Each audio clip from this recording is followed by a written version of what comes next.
tentang orang-orang yang dikabulkan doanya yang tersebut dalam Al-Quran khususnya dan sunnah-sunnah Rasulullah Sallallahu Alaihi Wasallam. Kita akan bagi pembahasan kita ke dalam 3 bagian. Pertama, kenapa kita mesti berdoa? Di poin pertama. Pertama, kenapa kita mesti berdoa? Yang kedua, bagaimana cara berdoa yang baik, yang cepat dikabulkan oleh Allah Subhanahu wa taala. Jadi yang pertama, mengapa kita mesti berdoa? Esensi doa itu apa, kan? Yang kedua, bagaimana cara berdoa yang sekiranya cepat dikabulkan oleh Allah Subhanahu wa taala. Dan yang ketiga, kita akan melihat ukuran pengabulan doa. Seperti apa doa itu dikabulkan. Karena nanti ada orang-orang yang tidak sadar sesungguhnya doanya sudah dijawab, tapi dia tidak menyadari itu. Bahkan merasakan doanya kok nggak dijawab-jawab gitu. Padahal Allah sudah menjawabnya. Nah, seperti apa ukuran kita mengetahui bahwa doa kita telah terjawab, atau doa kita barangkali belum dijawab, atau tidak dijawab. Apa ukuran ketiga hal itu? Itu yang coba kita turunkan di pembahasan pagi ini. Mudah-mudahan dengan itu kita nanti akan lebih pandai bagaimana cara menyikapi doa dalam hidup, seperti apa doa dipanjatkan, kapan kita berdoa, dan kita tahu, oh ini hasil dari doa yang telah kita panjatkan. Sepakat sampai di sini? Baik ya, tinggal sepakat saja ya. Kan biasanya yang nerangkan saya, nulis saya, ngapus saya sampai selesai pula. Baik, ayo kita mulai. Bismillah. Mengapa kita mesti berdoa? Kita buka dulu ibu sekalian. Ya, yang di ruangan ini ataupun yang di bawah, semuanya insya Allah memiliki kemuliaan yang sama di hadapan Allah Subhanahu wa taala sesuai dengan keikhlasannya. Ya, sesuai dengan keikhlasannya. Karena hadisnya umum sifatnya. Man salaka tariqan yaltamisu fihi ilma sahhalallahu lahu tariqan ilal jannah. Siapa yang menyiapkan dirinya menempuh perjalanan dan dia meniatkan ingin belajar pengetahuan agama walaupun sedikit, maka dia akan dapat balasan dari Allah, minimal setiap langkahnya akan dicatat meringankan langkah dia ke surga nantinya. Ya, dan di situ tidak disebutkan khusus bagi yang di dalam ruangan masjid. Lantai 2 lagi misalnya. Tidak. Ya, jadi yang di sekitaran, yang di depan semua berdasarkan niatnya, ya. Berdasarkan niat dan kuantitas amalannya. Di kuantitas itu tambah. Mungkin Ustadz belum datang, ibu ada yang berzikir, ada yang baca Al-Quran, ada yang istighfar. Itu yang nambah pahala. Ya. Kalau yang pasang status, pasang kamera, ya itu saya nggak tahu. Ayo kita kembalikan sini. Pertama, Quran surah ke-7 ayat 172. Quran surah ke-7 Al-A'raf ayat 172. Kemudian setelah itu diperintahkan dalam Al-Quran surah ke-40 Ghafir ayat ke-60. Lalu kita praktekkan ini dalam keseharian kita. Saya beri contoh misalnya Quran surah ke-2 ayat ke yang paling banyak nih dibaca 201. Kadang-kadang misalnya Quran surah kedua ayat 286. Banyaklah. Quran surah ke-7 ayat 23 misalnya dan seterusnya. Ini bagian pertama.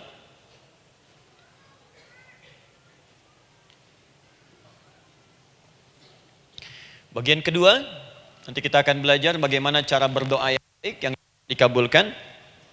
Kita ambil satu Quran ke-2 ayat 186.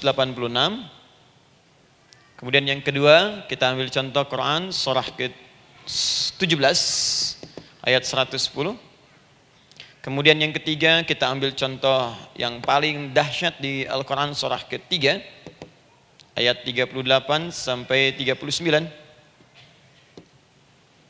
Ada yang belum berdoa sudah dikabulkan. Masya Allah. Ini ada di Quran misalnya surah ke-3 ayat 31. Nanti turunan amalannya misal di Quran surah 51 ayat 15 sampai dengan 18. Saya bulati yang 18-nya. Bagian ketiganya nanti kita uraikan di bagian akhirnya. Baik, kita bisa mulai insyaallah. Baik, kita bagian pertama, mari kita mulai. Saya ingin berkisah sejenak dengan menyampaikan Quran surah ke-7 Al-A'raf ayat 172. Allah berfirman, A'udzubillahi minasyaitonirrajim, wa idz akhadha rabbuka min bani adama min zuhurihim dzurriyyatahum wa ashhadahum ala anfusihim alastu bi rabbikum qalu bala syahidna. Ada ayatnya? Baik ya, di Quran surah ke-7 Al-A'raf ayat 172. Wa idz akhadha rabbuka min bani Adam. Kata Allah, dan ingatlah, pahamilah, pelajarilah, dalamilah. Teman-teman sekalian, ingat kalimat idz itu, idz dalam Al-Quran, termasuk dalam bahasa Arab, itu bukan sekedar mengingat. Idz itu bisa mengandung arti memahami dengan dalam. Menganalisis, ya, memaknai, itu idz. Jadi bukan sekedar mengingat. Bukankah ibu kalau mengingat sesuatu berusaha mendalaminya? Ya, kalau nggak percaya saya tanya begini. Coba ibu ingat kemarin jam 5 sore ada di mana? Bukankah sekarang sedang mendalami sesuatu? Sedang mencari memori jam 5 sore kemarin ada di mana? Setelah itu dihimpun jadi sesuatu lalu disampaikan dengan terstruktur, dengan rapi. Oh, kemarin saya ada di sini, di sini, di sini, mengerjakan ini. Itu idz dalam bahasa Arab. Jadi kalau di Al-Quran ada kalimat idz, itu berarti bukan sekedar kita diminta mengingat, tapi juga merenung, mendalami, memahami dengan dalam. Paham insyaallah? Baik, sekarang perhatikan. Nanti kalau ibu baca Al-Quran, maksud saya, ibu bisa menerjemahkan sendiri dan memahami dengan baik. Ya, misal kalimat idz pertama dalam Al-Quran misal ditemukan di Quran surah kedua ayat 30. Wa idz qala rabbuka lil malaikati inni ja'ilun fil ardi khalifah. Idz akan ditemukan. Nah, sekarang ayat tentang korelasinya dengan doa, kita buka Quran surah ke-7 tadi ayat 172. Wa idz akhadha rabbuk, dan pahami ya kata Allah, renungkan ya, maknai dengan dalam. Ketika Allah menyampaikan, membuat komitmen dengan semua anak cucu Adam tanpa kecuali. Semuanya. Ingat kalau ditemukan kalimat Bani Adam. Bani Adam disebutkan 7 kali dalam Al-Quran. Ya. Berapa kali? 7 kali. Kalimat Bani Adam. Bani Adam. Ini menunjuk pada semua keturunan anak cucu Adam sampai selesai kehidupan. Ya, dari Nabi Adam alaihissalam, kemudian pasangannya Sayyidah Hawa alaihissalam, kemudian keduanya mulai berumah tangga, melahirkan keturunan. Diabadikan di Al-Quran surah keempat, ya, surah Ibu, ayat yang pertama. Ya ayyuhan nasu taqu rabbakumul ladzi khalaqakum min nafsin wahidah wa khalaqa minha zawjaha. Di situ kemudian ada Adam, zaujaha Hawa, ya. Wa batha minhuma rijalan katsiran wa nisaa. Dari situ turun keturunan laki-laki perempuan, laki-laki perempuan. Nanti menyebar, Bu, ya, menyebar. Ada yang ke Chicago, ada yang di Chicago, ada yang di Singaparna, ada yang di Singapura. Semua nyebar. Ya, di Sunda, dari Jawa sampai ke Sumatera, sampai Indonesia, sampai Nusantara, sampai Asia, Eropa, sedunia. Nanti penyebarannya disebutkan di Quran surah ke-49 ayat ke-13. Ya ayyuhan nasu inna khalaqnakum min dzakarin wa untha. Hai manusia, semua saya ciptakan ada 2 jenis. Kalau bukan laki-laki itu pasti perempuan. Jadi tidak ada yang ketiga. Ingat ya? Kalau bukan laki-laki siapa? Perempuan. Jadi tidak ada misalnya, maaf, laki-laki yang keperempuan-perempuanan, yang gerakannya melambai, ya, kata-katanya terlampau lembut misal, dan tidak ada pula perempuan yang perkasa, ya, terlampau kuat misalnya, melampaui batas-batas standarnya. Jadi kalau bukan laki-laki pasti perempuan. 2 saja. Jadi kalau misalnya masih ada yang bingung, tentukan dirinya, ya, dan lihat fitrahnya. Lihat fitrahnya. Baik, kemudian waja'alnakum syu'uban wa qabaila. Kami tempatkan kalian mungkin beda-beda tempat. Syu'ub, beda tempat. Ya, ada yang misalnya RT, RW, kecamatan, beda kampung, beda negara, sampai seluruh dunia. Wa qabail, satu tempat itu sukunya bisa beda. Coba ibu lihat misalnya, ya di daerah Sumatera saja ada berapa suku? Di Sunda paling banyak suku, gitu ya? Banyak sekali. Jadi bisa lain-lain, bisa beda-beda. Nah, lita'arafu, semua saling mengenal, silakan.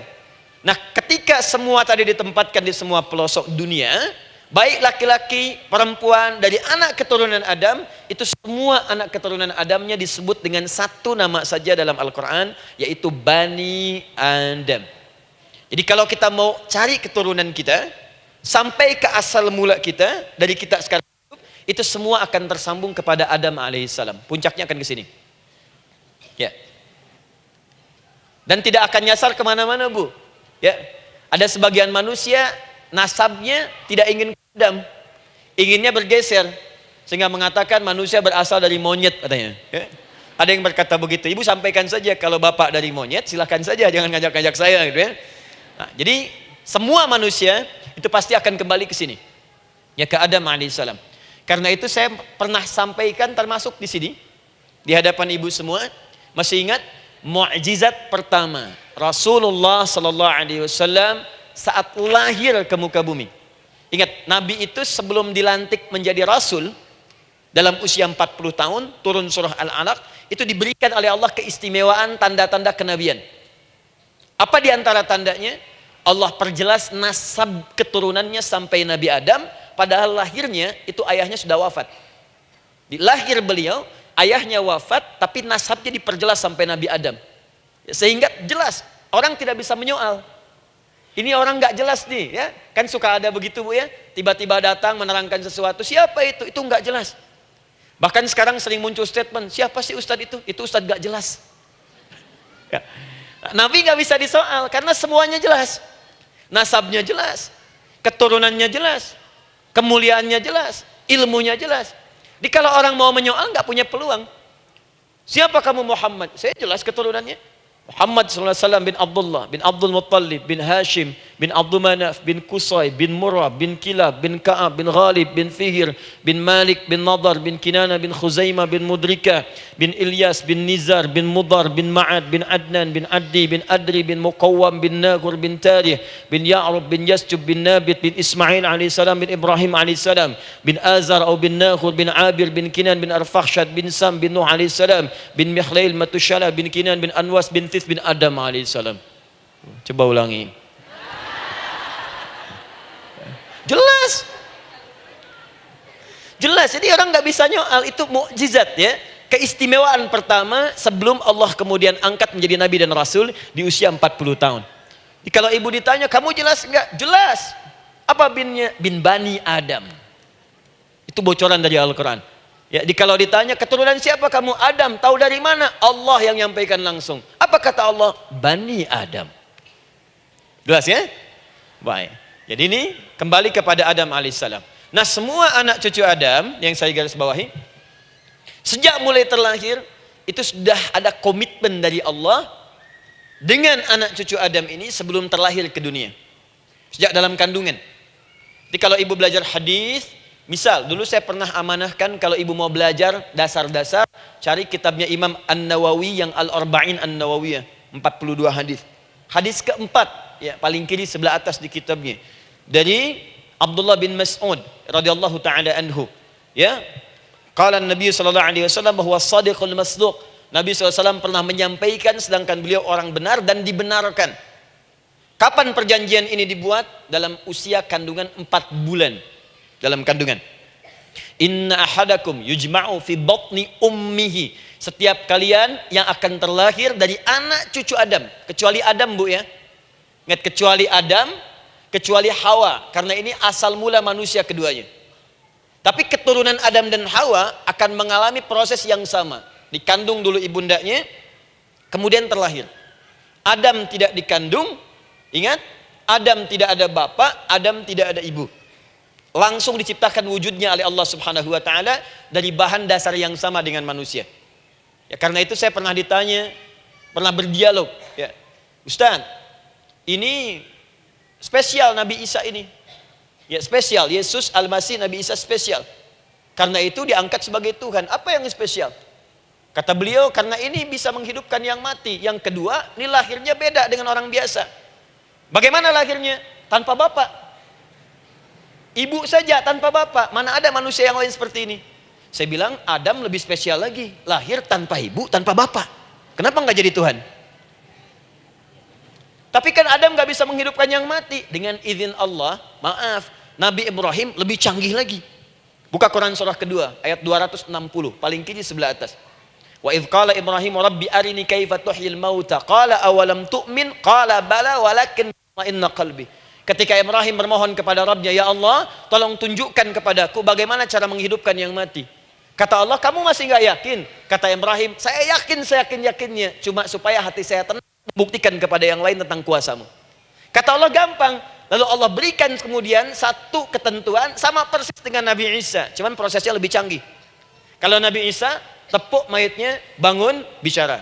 Nabi Ibrahim kata Allah, nih ambil burung, potong-potong dulu, dicincang dulu. Sudah dicincang kemudian, mayatnya disimpan, jasadnya di tempat bukit yang berbeda. Kalau sekarang potong burung, simpan di bukit satu, jasad yang kedua simpan di bukit B. Kepalanya simpan di bukit A, ekornya simpan di bukit B, badannya simpan di bukit C. Panggil dengan nama Allah. Thummad'uhunna ya'tina kasa'ya. Panggil, bismillah, dengan nama Allah, hidup, hidup. Sama persis dengan Nabi Isa. Dengan nama Allah, biiznillah, hidup, hidup. Nabi Ibrahim, biiznillah, dengan nama Allah, hidup, hidup. Menyatu semuanya, jadi satu. Psst. Kalau Nabi Isa kemudian ada yang menduga sebagai Tuhan, kenapa Nabi Ibrahim tidak angkat jadi Tuhan? Paham ya? Nah, ini menunjukkan bahwa ada pola pemikiran yang harus dikembalikan supaya benar cara memahaminya. Jelas sampai sini? Maaf saya sedikit agak lompat ya. Saya kembalikan kemudian, perhatikan sini. Inna ahadakum yujma'u fi batni ummihi. Karena itu semua anak cucu Adam, beda dengan Adam, akan proses lahirnya dikandung dulu di perut ibundanya. Fokus baik-baik. Arba'ina yauman nutfah, 40 hari pertama baru kemudian proses antara spermatozoa dengan ovum berproses. Thumma yakunu mithla dzalika, kemudian alaqah, 40 hari yang kedua jadi alaqah, zigot yang menempel di dinding rahim. Thumma yakunu mithla dzalika mudghah, 40 hari ketiga berbentuk mudghah, sudah mulai berbentuk daging sekeratan, ada bentuknya. Dan usianya sudah 4 bulan, 40 hari ketiga, 120 hari. 120 hari. Thumma yursalu ilaihil malak, kemudian diutuslah malaikat, fayanfukhu fihi ruh, maka ditiupkan roh ke dalamnya. Jadi ingat, kalau di antara sini, di antara kita ada ibu misalnya yang tengah hamil, tengah mengandung, ingat baik-baik, atau keluarganya, kerabatnya, usia 4 bulan itu roh sudah ditiupkan. Di kandungan sudah ada rohnya.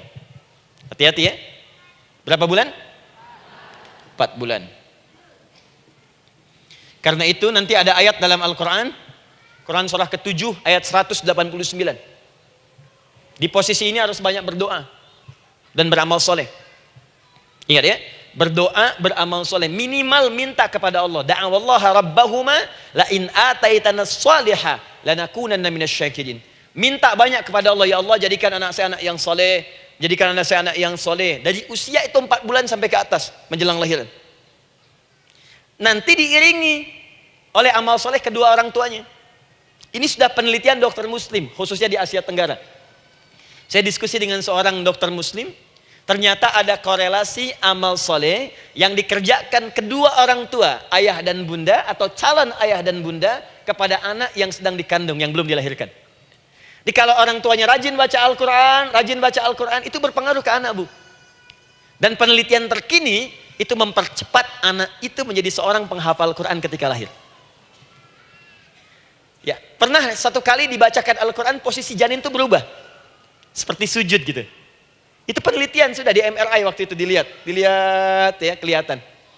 Jadi ada korelasi antara kesolehan orang tua dengan kesolehan anak yang sedang dikandung.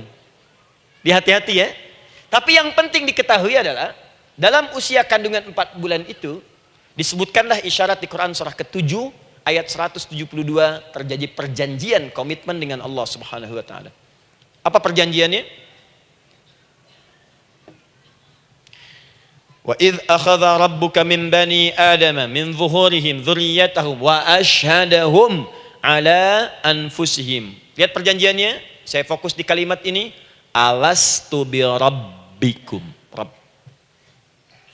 Apakah engkau akan berkomitmen saat ini? bersaksi, karena kalimatnya bersaksi. Wa asyhadahum, dan mereka bersyahadat, bersaksi, komitmen. Di komitmennya menggunakan kata syahadat di sini. Karena itu nanti setiap bayi yang sudah terlahir dari rahim ibu manapun itu berada dalam keadaan suci karena sudah bersyahadat dalam perut ibundanya. Masih ingat hadis ini? Kullu mauludin yuladu 'alal fitrah. Setiap yang terlahir dari rahim perempuan manapun itu membawa fitrah. Apa di antara fitrah yang dimaksudkan itu? Fitrah keislaman, fitrah mengakui Allah sebagai Tuhan. Itu nanti ada di Quran surah ke-30 ayat ke-30, paling kanan sebelah atas. Quran surah 30 ayat 30.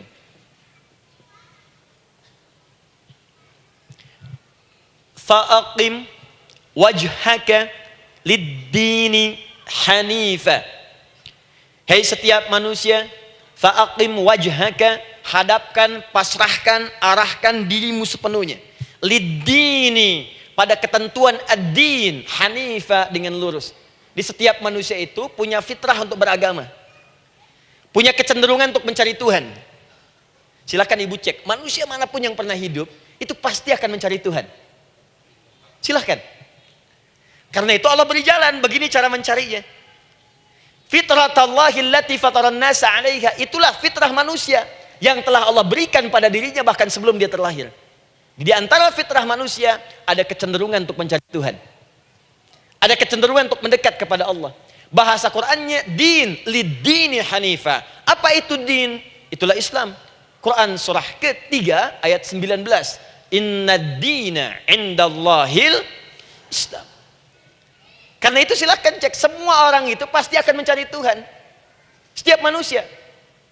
Ada yang melihat, kayaknya ada di hewan, kayaknya ada di pohon, kayaknya ada di alam, kayaknya ada di patung, kayaknya ada di... Mencari dia. Terus Allah beri jalan. Kalau kamu ingin mencari yang benar, din yang dimaksud Islam, diberikanlah tuntunan dalam Islam. Jelas sampai sini? Baik. Karena itulah kemudian, setiap bayi yang terlahir itu disebut oleh Nabi dia suci, dia bersih, karena telah membawa risalah Islam dalam dirinya. Hanya sayang nanti fa'abawahu yuhawidanihi au yunassaranihi au yumajjisanihi. Lingkungan nanti akan merubah dia keluar dari fitrahnya. Bisa dipengaruhi, tiba-tiba berubah misalnya keyakinan. Bisa karena kejadian tertentu dia jauh dari Allah Subhanahu wa taala. Dia muslim, cuman karena kondisi tertentu, pekerjaan menjauhkan dia dari Allah, lupa sholat. Telenovela menjauhkan dia dari Al-Quran. WhatsApp, Facebook, media sosial melupakan dia dari ibadah. Coba ibu, kalau online setiap hari berapa kali dengan media sosial? Ganti status. Online dengan Allah berapa kali dalam sehari? Coba hitung. Online dengan Allah yang paling maksimal kan sholat fardu 5 kali. Kalau 1 kali 5 menit kali 5 cuma 25 menit. 25 menit online dengan Allah. Berapa menit online dengan media sosial yang tidak nyata? Dan cita-cita masuk surga. Ayo sini. Nah, saya belum selesai. Jadi yang pertama, dalam perjanjian 4 bulan ini, pertama ada komitmen bersyahadat menuhankan Allah. Tapi yang kedua, ini yang dahsyat. Perhatikan kalimatnya, fokus. Saat Allah memperkenalkan dirinya, dalam kandungan kita, usia 4 bulan itu, dengan nama apa Allah memperkenalkan dirinya? Coba lihat ayatnya. Alastu bi rabbikum, dengan nama Rabb. Wa idh akhadha rabbuka min bani adama dzurriyyatahum. Awas, wa asyhadahum ala anfusihim. Alastu bi rabbikum, dengan nama Rabb. Nah, ibu sekalian, kata Rabb ini itu berasal dari kata ar-rububiyah. Ar-rububiyah yang berarti sifat merawat, memberikan semua kebutuhan. Saya ulang ya. Merawat, memberikan semua kebutuhan. Sudah? Menyayangi, memaafkan, mengasihi, mengampuni. Masya Allah. Merawat, memenuhi sebuah kebutuhan, menyayangi, memaafkan, mengampuni. Jadi semua hal yang terkait dengan perhatian ada pada kalimat Rabb. Sifatnya disebut dengan rububiyah. Zat yang memperhatikannya disebut dengan Rabb, namanya Rabbun. Baik. Pelan-pelan. Seakan-akan Allah ingin berkata begini, hei, engkau buat perjanjian dengan saya sekarang. Engkau bersaksi, saya sebagai Tuhan, siap bersaksi, menuhankan saya. Nanti ketika kamu lahir, apapun yang kamu butuhkan dalam kehidupan, aku akan berikan. Kamu akan saya rawat, kalau sakit, kamu saya sembuhkan. Minta sesuatu yang kamu butuhkan, saya akan berikan. Kamu butuh sesuatu, saya akan hadir. Kamu salah minta maaf, saya maafkan. Kamu dosa minta ampun istighfar, saya ampuni. Kamu ingin sesuatu yang lebih baik, saya berikan. Pokoknya semua yang kamu inginkan selama engkau butuhkan itu baik, aku berikan. Kira-kira, maaf Bu ya, maaf sekali.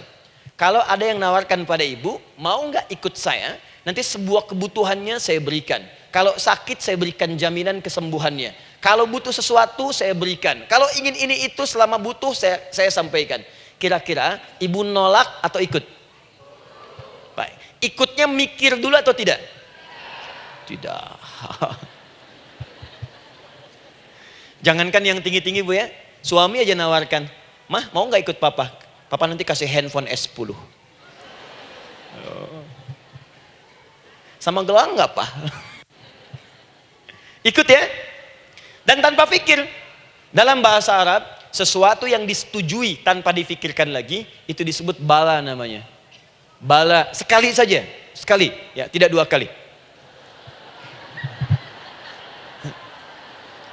Tidak ditambah, tidak dikurangi. Ingat, kalau Allah sudah sampaikan kalimat, jangan tambah, jangan kurangi. Ya. Bala, tidak ditambah nga, tidak disebutkan dua kali. Bala. Ya. Bala itu artinya siap. Ya. Tanpa pikir. Karena memang nggak ada yang dipikirkan lagi. Apa yang mau dipikirkan? Semua kebutuhan dikasih. Semua keinginan dikabulkan sepanjang baik. Kalau sakit ada jaminan disembuhkan. Dikasihi, disayangi, salah dimaafkan. Ya, kalau dosa diampuni. Apalagi yang kurang, nggak ada aib, nggak ada yang kurang, sempurna semua. Kita katakan bala tanpa pikir. Karena itu, perhatikan, setiap kita kemudian, ibu sekalian, datang terlahir ke bumi, mengalami kehidupan, fitrah kita setiap mendapatkan kebutuhan, kita akan menyebut nama Allah Subhanahu wa Ta'ala dengan nama yang telah dijanjikan itu. Silakan ibu cek. Bukankah ibu ketika ada kesulitan memohon kepadanya? Ya Allah, tolong sembuhkan ya Allah. Ya Allah, lancarkan ya Allah. Ya Allah, sukseskan suami saya. Ya Allah, tenangkan kehidupan rumah tangga kami. Ya Allah, anugerahkan solusi. Ya Allah, sembuhkan ibu saya. Semua minta kan? Dan dahsyatnya, ketika ibu memohon kepada Allah itu, ibu gunakan kalimat yang telah disepakati ketika Allah sampaikan kepada kita. Rabb, Rabb, Rabb. Perhatikan, kalau ibu berdoa, doa apa paling favorit? Rabbana atina fid dunya hasanah. Fil akhirati hasanah. Wa qina. Doa apa itu? Sapu jagat. Bu bayangkan, Nabi aja nggak tahu tuh istilah itu sapu jagat. Ibu tahu? Wah, Masya Allah, Indonesia kreatif. Luar biasa. Ada doa sapu jagat, nggak ada doa sapu nggak ada jagatnya, ada doa jagat nggak ada sapunya. Wah, pokoknya luar biasa lah. Ya. Ya, lihat, bukankah kalimatnya dibuka dengan Rabb? Rabbana atina fid dunya sana. Rabbana zalamna anfusana wa illam taghfir lana wa tarhamna lanakunanna minal la yukallifullahu nafsan illa laha ma kasabat wa 'alaiha mak. Perhatikan, Rabbana la innasina Rabbana Rabb. Ini ayatnya. Sapu jagat Quran surah 2 ayat 201.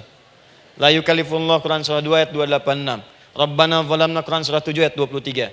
Yang ingin saya sampaikan, setiap kita butuh sesuatu, kita menyebut namanya dengan kalimat Rabb. Kenapa kita katakan Rabb? Karena Allah sendiri menyebutkan dengan kalimat Rabb. Alastu bi rabbikum, saya nanti adalah Tuhan yang akan memperhatikan kalian, menyayangi kalian. Saya Tuhan yang akan merawat kalian, memberikan semua kebutuhan. Makanya ibu tuh kalau ada persoalan nagih seakan-akan ke Allah. Ya Allah, kan engkau yang berjanji kepada saya. Engkau yang berjanji, engkau yang menepati ya Allah, karena engkau Tuhan. Kalau manusia, dia berjanji, dia yang mengingkari. Dia awali, dia yang akhiri. Tapi engkau beda ya Allah. Kenapa? Engkau berjanji, engkau yang menepati. Quran surah ketiga ayat 9. Innallaha la yukhliful mi'ad. Engkau yang berjanji, engkau yang menepati. Engkaulah awal dan akhir dari semua hal. Engkau mengatakan saya Rabb yang akan memberikan semua kebutuhan. Sekarang saya butuh ya Allah. Engkau berjanji akan menyembuhkan, sekarang saya sakit ya Allah. Engkau berjanji akan memberi solusi, sekarang saya sedang punya masalah ya Allah.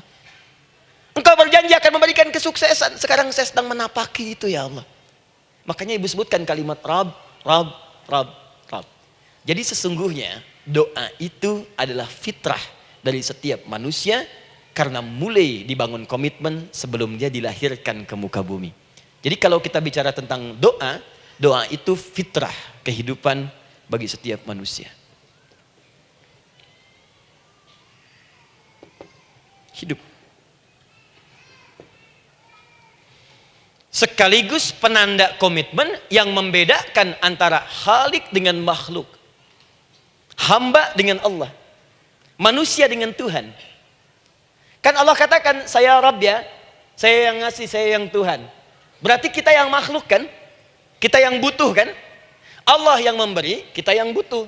Untuk membedakan mana yang butuh, mana yang ngasih, maka pembedanya adalah doa. Jadi kalau ada manusia yang nggak pernah doa selama hidup, itu tandanya ada yang salah dengan kehidupannya. Karena seakan-akan dia nggak butuh Tuhan. Sebab perbedaan manusia dengan Tuhan itu sebelum lahir, salah satunya ditunjukkan dengan sifat butuh kita kepada Allah. Makanya sekaya-kayanya orang itu pasti berdoa. Manusia paling kaya di muka bumi pun kalau besoknya mau ada pekerjaan atau proyek, dia berdoa dulu tuh. Ya Tuhan, tolong lancarkan proyek ini. Butuh.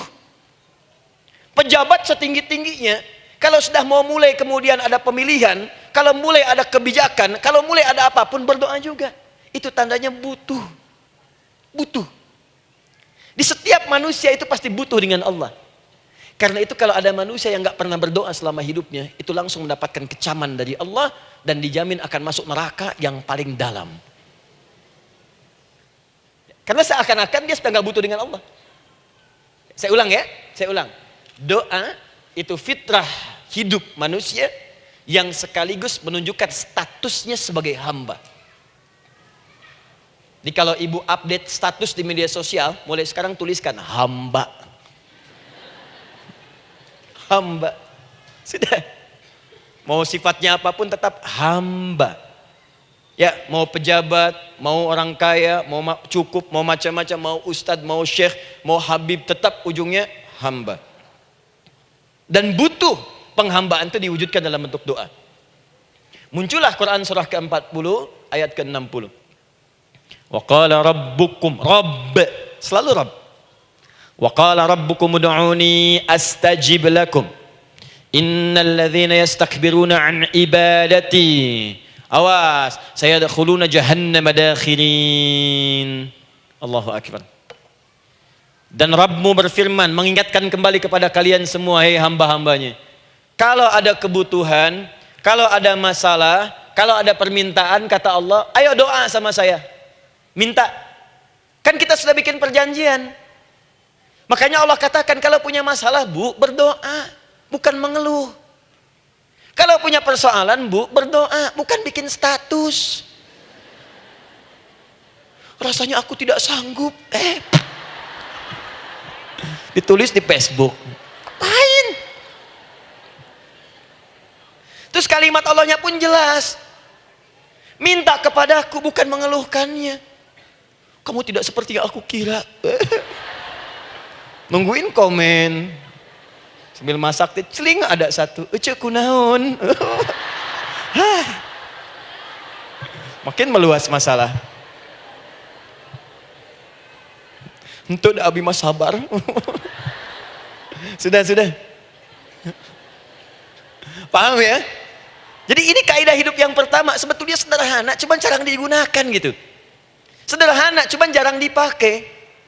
Kata Allah kan, kamu doa itu, saya kasih ketenangan. Jadi Bu, gini, doa itu manfaatnya, walaupun solusi belum datang, tapi hati tenang. Tenang.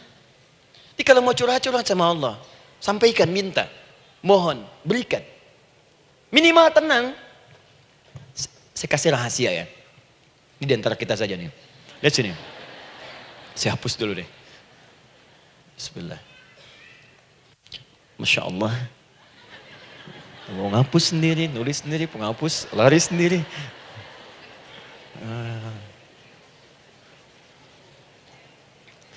Bismillah. Oh ini ada dua ya. Sini. Baik. Buka Quran surat 7 ayat 205. Quran surat 7 ayat 205. Doa itu disebut zikir di ayat itu. Jadi kalau ibu sedang berdoa, itu sedang berzikir. Wadhkur rabbaka fi nafsika tadarruan wa khifatan wa dunal jahri minal qaul. Ada ayatnya? Oke. Pakai Rabb lagi kan? Wadhkur rabbaka. Kalau engkau punya masalah, kata Allah, sekecil apapun. Di rumah tangga kah, di kantor kah, kehidupan sosial kah. Kata Allah, ayat sebut, minta kepada Allah. Berdoa. Doa disebut dengan zikir. Zikir itu semua kegiatan yang membuat kita ingat Allah. Zikir. Baca Quran, zikir. Dalilnya Quran surah ke-15 ayat 9. Inna nahnu nazzalna dzikra. Kami turunkan Al-Quran sebagai zikir. Menghafal Quran, zikir. Quran surah 54 ayat 17, ayat 22, ayat 32, ayat 40. Walaqad yassarnal Qur'ana lidzikri. Kami akan mudahkan Al-Quran untuk diingat, dihafalkan. Zikir, sebagai zikir kepada Allah. Ibu selepas sholat, baca subhanallah, alhamdulillah, Allahu Akbar, zikir. Quran surah keempat, ayat 103. فَإِذَا قَضَيْتُمُ الصَّلَاةَ فَاذْكُرُوا اللَّهَ. Maka jika anda telah tuntas mengerjakan sholat, segera berzikir kepada Allah. Sholat sendiri, zikir. Quran surah ke-20, ayat ke-14. Innani anallahu la ilaha illa ana fa'budni wa aqimis salata lidzikri. Saya Allah, kata Allah. Tidak ada Tuhan selain saya. Sembah saya. Bagaimana menyembah Allah? Tunaikan salat sebagai zikir kepada Allah. Zikir. Di zikir semua amalan yang mendekatkan kita dengan Allah. Doa itu satu dari bagian zikir. Tapi tahukah ibu fungsi zikir yang paling utama itu apa? Quran surah 13 ayat ke-28. Ala bidzikrillahi tatmainnul qulub. Yakinkan pada dirimu, kalau zikirmu benar kepada Allah, maka dia akan berdampak kepada hati menjadi lebih tenang. Zikir itu manfaat pertamanya membuat hati tenang, Bu.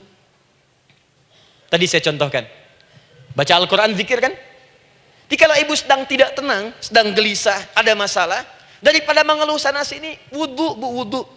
Ambil mushaf. Baca. Saat baca itu mungkin solusi belum datang, tapi hati itu lebih tenang. Kaitan dengan bahasan kita, doa, minta. Doa. Jadi kalau orang punya masalah itu kalau berdoa, walaupun solusinya belum datang, walaupun kemudian jawabannya belum tiba, minimal hati ibu itu tenang. Ini dia. Kan surah 13 ayat 28. Rumus ini pakai. Gunakan dalam hidup. Karena yang tahu kehidupan kita itu Allah yang menciptakan kita. Yang tahu pesawat, yang bikin pesawat. Yang tahu handphone, yang bikin handphone. Yang tahu mikrofon, yang bikin mic-nya. Yang tahu kita, yang menciptakan kita. Ikutilah petunjuk Allah yang menciptakan kita, maka akan langsung terasa manfaatnya. Ibu tidak percaya, silahkan lakukan. Rasakan bedanya, bedakan rasanya, dan pasti akan terasa bedanya. Akan lain. Tuh. Doa.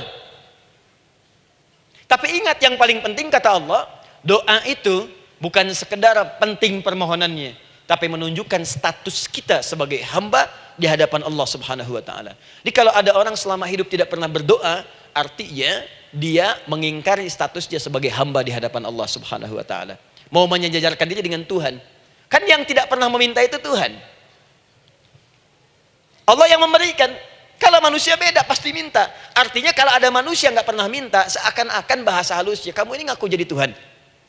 Saya tempatkan kau di neraka jahanam yang paling bawah. Jahanam itu bu, belum masuk saja, sudah terasa. Terasa. Buka ibu Quran surah misalnya ke-40 Ghafir tuh. Ya, ayat 45 sampai dengan 47-nya. Sebelumnya lagi, lihat Quran surah ke-8, ayat ke-50. Itu penghuni neraka bu, yang bukan jahanam saja. Penghuni neraka itu kalau mau meninggal itu dipukulin dulu malaikat. Depan belakangnya. Ayo kamu keluar. Lama amat keluarnya rohnya katanya. Takut karena nggak punya bekal. Kan maaf ya, kaidah mengatakan orang nggak punya bekal itu takut pulang. Apalagi orang merasa salah. Anak ibu berbuat kesalahan, mau pulang takut kan? Takut. Jadi kalau ada anak takut pulang, salah dia. Salah. Kemana anak nggak pulang-pulang? Pasti ada yang salah karena nggak berani pulang. Jangankan salah, nggak punya bekal saja, malu pulang. Lihat ibu waktu Ramadan usai, mau mudik, Idul Fitri. Kan pada mudik kan? Kenapa mau mudik dan senang mudik? Karena punya bekal bu. Dikumpul-kumpulkan tuh selama 11 bulan. Untuk 1 bulan saja. Itu pun paling berapa hari. Kumpulin. Terus telepon keluarga, insya Allah aku pulang hari ini. Wah senang semuanya. Padahal mudiknya cuma pakai motor bu, motornya bebek, bekalnya singa. Serius saya, motor bebek bekal singa, ada kardus belakangnya, tulisin, terus tambah pelepah pisang buat begini. Belakangnya ditulisin, aku pulang sayang. Jalan, mudik. Terus yang di rumah kan senang nerimanya. Kenapa? Karena ada yang pulang dan bawa bekal. Saya pernah tanya pada seseorang, kenapa anda nggak mudik? Nggak ada bekal Ustaz, nggak ada bekal, malu pulang. Kebayang nggak saat pulang menghadap Allah nggak punya bekal? Malu pulang, apalagi punya banyak salah, jadi nggak mau keluar rohnya. Malaikatnya geram, dipukulin sama malaikat, pukul depannya, pukul depan. Kamu ini cepat keluar. Keluar. Malu pulang. Tapi kalau punya bekal enak. Dan yang nyambut langsung malaikat. Bahkan nanti ada satu amalan saat dikerjakan, itu orang ini sudah masuk surga, tapi semua malaikat di semua pintu surga yang 8 itu datang mengunjungi dia mengucapkan selamat. Itu ada di Quran surah 13 ayat 24. Salamun alaikum bima sabartum fa ni'ma uqbaddar. Selamat ya saat di dunia sabar mencari bekal, dan ini bekal terbaik yang kamu dapatkan, silahkan nikmati surga yang kamu rindukan itu. Ini nikmatnya tempat yang pernah nanti kamu kunjungi. Dan tinggal abadi di situ. Yang nyambut malaikat. Bayangkan semua malaikat bu. Semua malaikat dari pintu surga datang nyambut dia.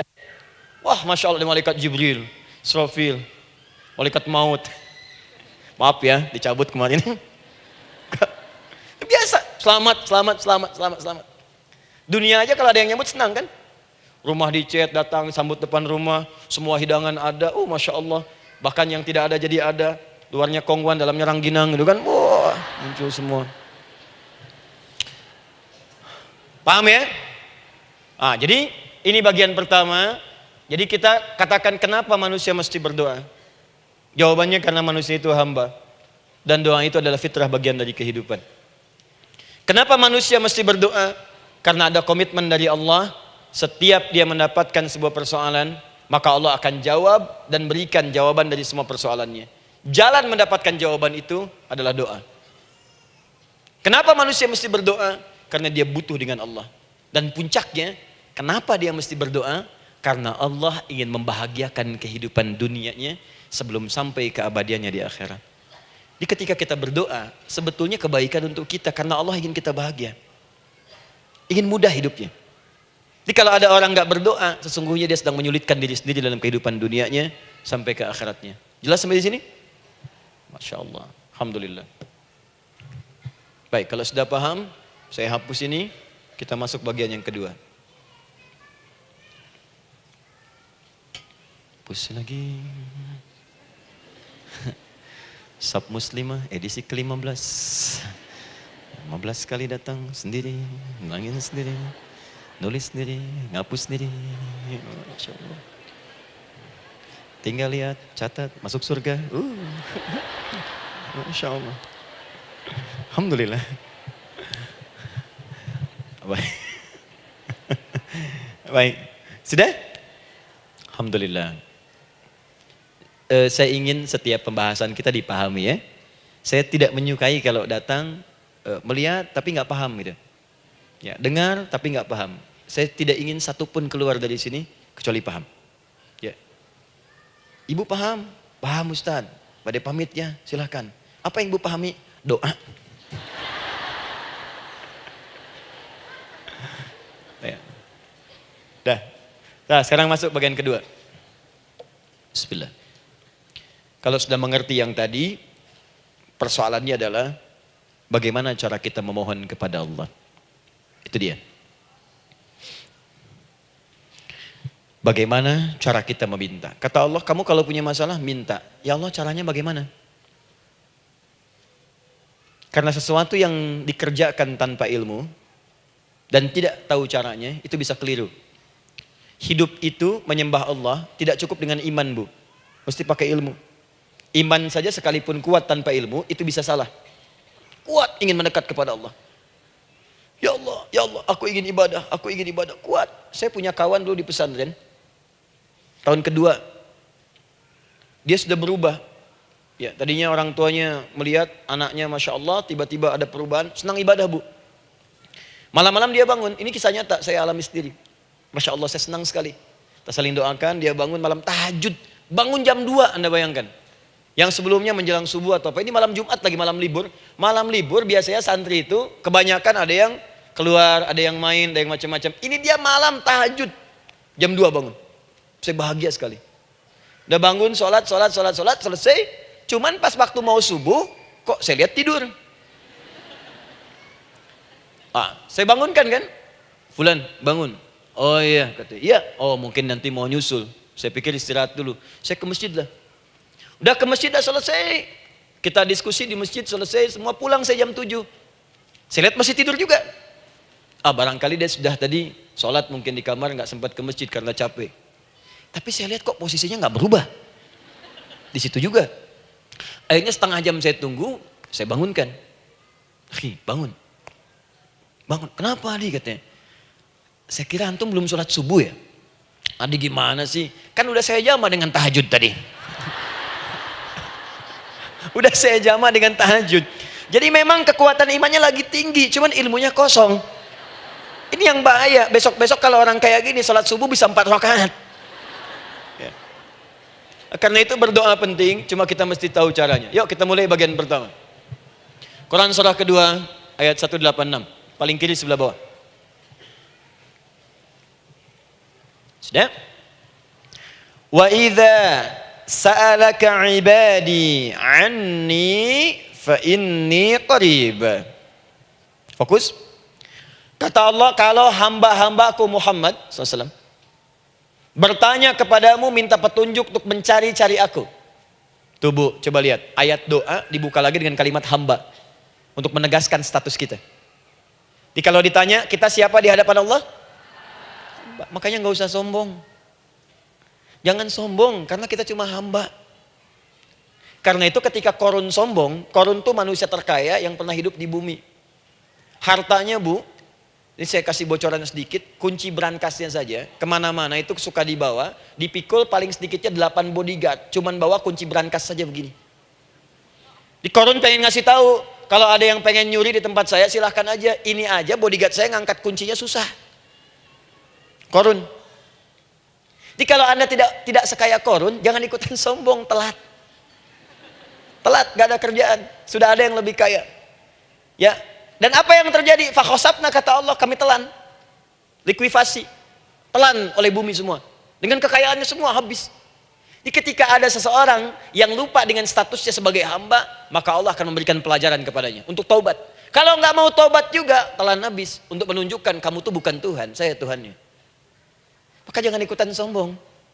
Kalau ada yang perlu punya Ferrari, Lamborghini, Lamborghini, ya, wow, bikin rame di jalan, cuman nggak update status, kasih tahu, maaf mas, telat. Itu gambaran hidup. Dan ingat, setiap dibuka dengan kalimat permohonan, itu kalimatnya hamba. Hambaku, hambaku, hambaku. Termasuk mau minta tobat, hamba. Quran surah 39 ayat 53. Qul ya ibadiyalladzina asrafu ala anfusihim la taqnatu min rahmatillah. Katakan Muhammad pada hambaku yang merasa banyak dosa, pengen berdoa minta taubat. Kata Allah, hamba, saya terima taubatnya, hamba. Ini ya. Ini pun adab yang pertama dari Al-Quran. Adab yang pertama, kalau kita ingin berdoa dan doa itu cepat ingin dikabulkan, maka berdoalah dengan cara menghamba di hadapan Allah Subhanahu wa taala. Jangan merasa tinggi.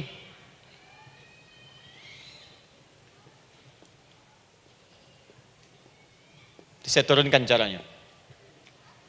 Bagaimana cara menghamba itu dengan cara yang baik? Fokus. Wa idza sa'alaka ibadi anni, Muhammad SAW, jika ada hamba-hambaku bertanya padamu tentangku, ingin mencari-cari aku. Masya Allah, ibu maaf ya, biasanya kan kalau orang mencari Allah, ingin mendekat kepada Allah, entah itu datang ke masjid, bangun malam, biasanya motifnya cuma dua. Satu, ada kebutuhan, pengen berdoa, terus dekat sama Allah. Besok mau arisan, malamnya tahajud. Anak mau ujian baru puasa, kan? Suami ada proyek, baru baca Quran, kan? Terus itu biasa itu, biasa. Jadi fitrah bu. Tumben jeng tahajud, fitrah. Itu biasa itu. Ya. Yang kedua, taubat dari maksiat. Taubat. Seorang taubat ke masjid, bangun malam, doa, itu biasa. Jadi kalau ada seperti itu tandanya kita hamba normal manusia. Fa inni qarib, kata Allah, katakan Muhammad SAW, katakan kepadanya, janganlah mencari, aku dekat. Dekat, jangan mencari, aku dekat. Jadi bu, ketika kita butuh Allah, langsung dijawab oleh Allah. Kamu mau apa? Aku dekat. Itu secara psikologi memberikan ketenangan yang paling dalam. Saya belum datang di sini sampai jam 8. Ibu tanya panitia, ustadznya mana sih? Ukti, ustadznya mana? Jawaban pertama misalnya, ini belum jelas nih ustadznya. Gak ada kabar. Yang kedua mengatakan, tenang saja, ustadz sudah dekat. Maka yang kedua itu lebih menenangkan kepada kita. Ketika ibu mencari, ya Allah, saya sedang ada masalah, langsung dijawab oleh Allah. Tenang, aku dekat denganmu. Mau minta apa? Itu bu, jadi kalau ibu sedang punya persoalan, psikologi Al-Quran mengatakan, langsung rasakan Allah itu bersama kita, dekat, menunggu kita mau minta apa. Ibu punya masalah dengan suami, ingin mengadu. Lu kata Allah, saya dekat, kamu kenapa? Ada masalah apa? Ayo minta, ayo cerita. Mohon. Ibu punya masalah dengan anak. Ibu punya masalah dengan tetangga, di pekerjaan, kehidupan sosial. Kata Allah, saya dekat. Nah perasaan itu hadirkan dalam jiwa kita. Ini sekarang jarang didapatkan. Jadi kalau ada masalah itu, hal pertama yang dilakukan itu belum ingat Allah itu masalahnya. Di kebanyakan manusia itu kalau punya masalah, selalu ingin yang pertama itu solusinya. Bukan Allahnya. Kan pemilik solusinya Allah. Jadi kalau kita ingat pada yang memiliki, maka apapun yang kita minta akan diberikan. Bahkan ada orang yang saking ingatnya dengan Allah, sebelum minta sudah dikabulkan. Itu yang dahsyat. Nah, sekarang setelah kita paham tentang kedekatan ini, kemudian kita praktekkan. Jadi bu ya, maaf ya, ketika ibu punya masalah apapun, yang pertama diingat Allah. Allah, engkau telah berjanji, engkau pasti akan tepati. Ya Allah, sekarang aku ada persoalan. Nah, sekarang teruskan ayatnya. Ujibu da'watad da'i idza da'an. Ujiba.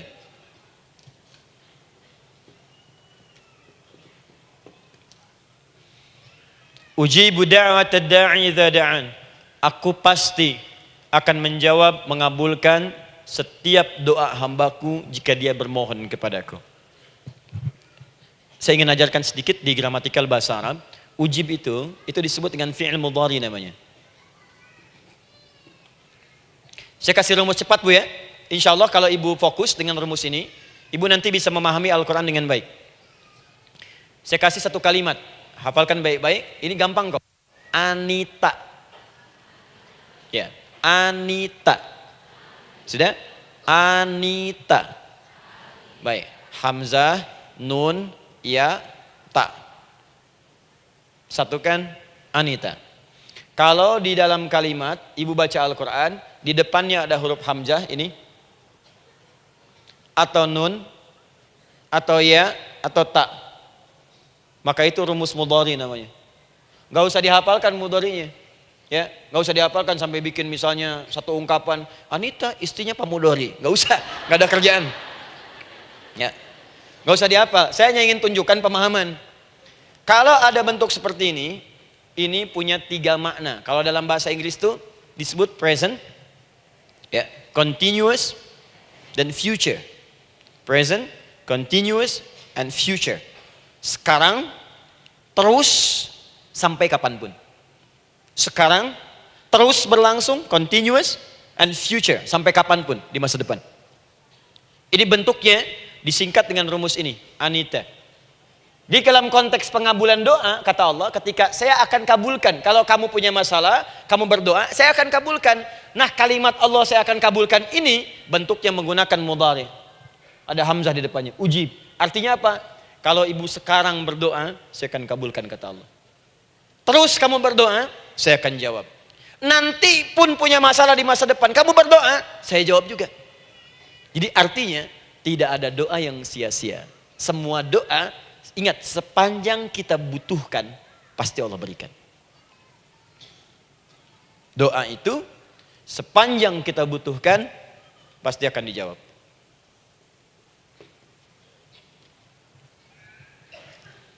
Nanti kapan dijawabnya, seperti apa jawabannya, nanti bagian ketiga. Kadang-kadang minta sekarang, dijawabnya nanti. Minta sekarang, dijawab sekarang. Ada yang mintanya A, dijawabnya B, itu yang paling dahsyat. Jadi kalau saya tanya, kalau kita berdoa, dijawab tidak oleh Allah? Itu janji Allah. Setiap orang berdoa, pasti dijawab. Nah, hanya persoalannya, seperti apa doa yang cepat dijawab itu? Apakah semua doa langsung dijawab seketika? Akankah mendapat jaminan langsung dijawab? Ternyata kalimat dijawab ini diikat dengan syarat ketentuan berlaku. Apa di antara syarat dan ketentuannya ini? Teruskan ayatnya. Falyastajibuli. Syarat pertama. Kalau doamu ingin cepat aku jawab, falyastajibuli. Maka engkau pun harus cepat merespon setiap seruanku. Jawab seruanku dengan cepat. Doa ingin dijawab oleh Allah, maka kata Allah, kamu pun harus menjawab setiap seruanku. Jawab seruan Allah.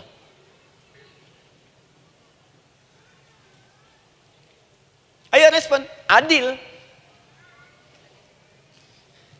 Maunya dapat gaji aja, kerja nggak mau. Ya? Apa ibu pikir duduk manis, santai di ruangan tengah? Tiap bulan suami datang berikan uang belanja? Belum tentu. Kalau sikap tidak bagus, ya interaksi tidak mulia, maka belum tentu itu didapatkan. Maka syarat pertama kata Allah, kalau doamu ingin cepat aku jawab, maka setiap aku seru, cepatlah engkau kemudian kerjakan dan jawab itu. Jadi ternyata seruan Allah itu terkait berkelindan dengan pengabulan doa. Jadi ketika ibu diseru oleh Allah, diminta diperintahkan sesuatu oleh Allah, sebetulnya itu kunci untuk mendapatkan jawaban doa kita, Bu. Dipanggil kita, ayo cepat datang ke sini, mau minta apa? Minta, saya kasih. Apa di antara kunci doa itu, Ustaz? Yuk kita lihat. Adalah jawaban dari seruan Allah. Apa di antara seruan Allah itu? Saya beri contoh satu misalnya. Allah perintahkan kita untuk sholat. Bahkan diseru, diingatkan 5 kali dalam sehari. Salat. Bukankah kita diseru, Bu, dipanggil 5 kali sehari untuk salat? Allahu Akbar, Allahu Akbar. Ya? Diingatkan kan? Ayo ingat Allah, ingat Allah, ingat Allah, ingat Allah. Allah Maha Agung, Maha Besar semuanya, dan seterusnya. Perhatikan baik-baik. Apa tujuan Allah menyuruh kita dalam salat? Ternyata bukan ingin memberikan beban ruku dan sujud. Bukan sujudnya yang penting. Karena semua makhluk tidak sujud pun tidak akan menurunkan status Allah sebagai Tuhan. Allah tetap Allah, gak ada ruginya. Yang rugi kita, ternyata ketika disuruh sujud, disuruh ruku itu, ternyata yang ditunggu itu bukan ruku sujudnya. Allah nunggu, punya masalah apa? Mau minta apa? Karena itu dalam ilmu fikih, ibu buka semua kitab fikih. Salat itu secara bahasa disebut dengan doa. Nama lain dari doa adalah salat. As-salatu hiya doa. Salat adalah doa. Karena itu semua bacaan dalam salat doa semua. Coba lihat.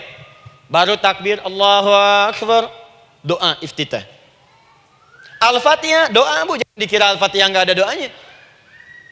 Nih, nanti saya berikan cepat ya, ini highlight dulu. Highlight dulu.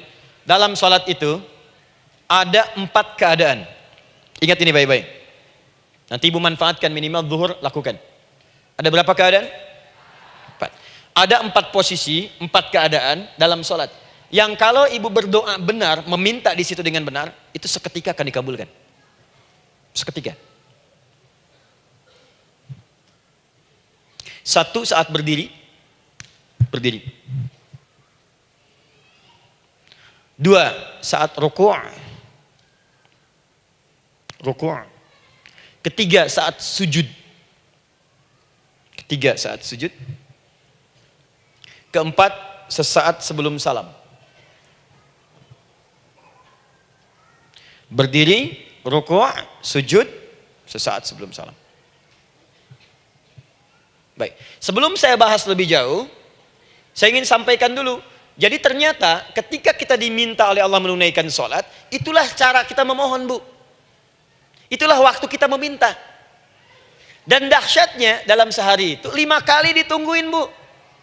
Mana ada manusia di muka bumi ini, buka pintu rumahnya 5 kali sehari, cuma untuk memberikan apa yang dibutuhkan. Sesoleh-solehnya Ustadz, gak ada yang mengatakan, ayo 5 kali sehari datang aja ke rumah saya. Kalau butuh apa-apa ambil. Butuh kulkas, ambil kulkasnya. Butuh TV, ambil. Gak ada begitu.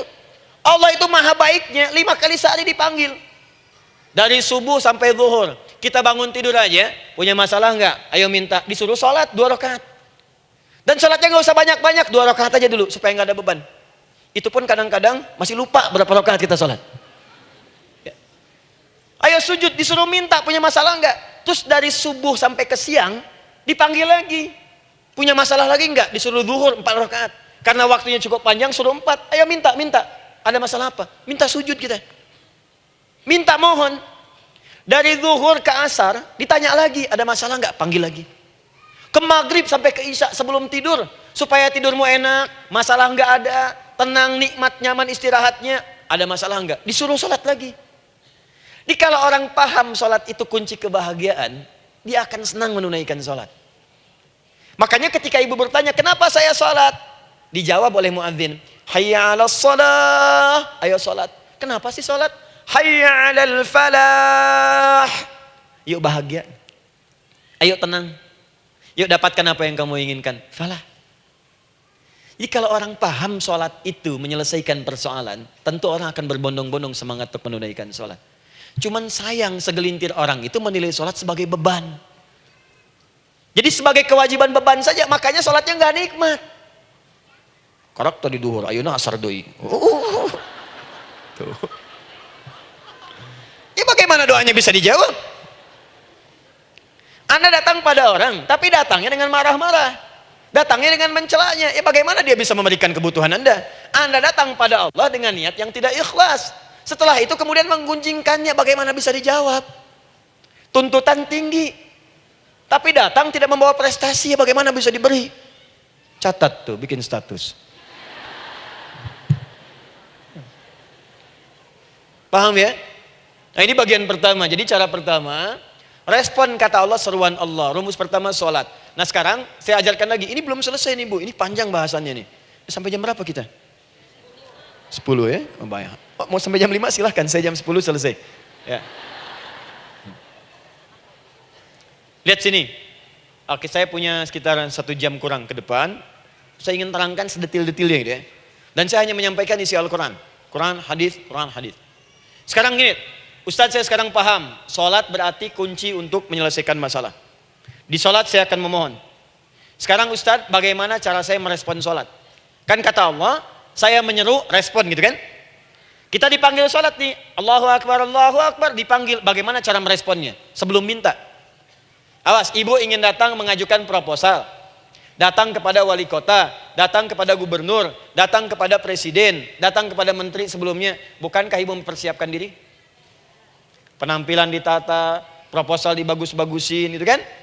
Yang paling hebat itu kadang-kadang malam-malam latihan depan cermin. Bapak wali kota yang saya hormati.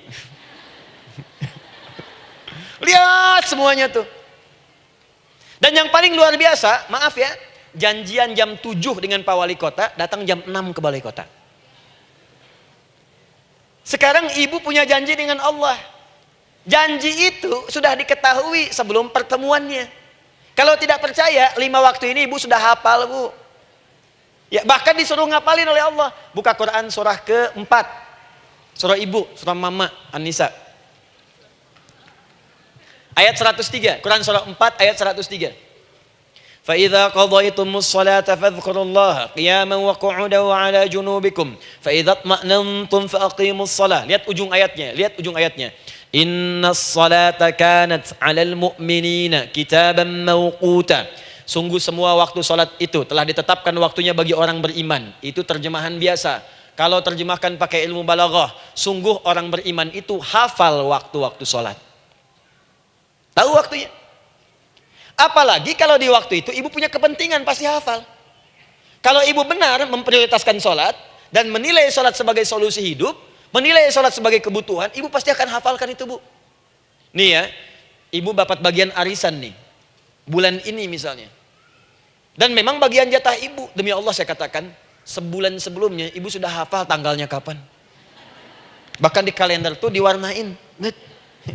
Papa, bagian mama nanti bulan ini. Tuh.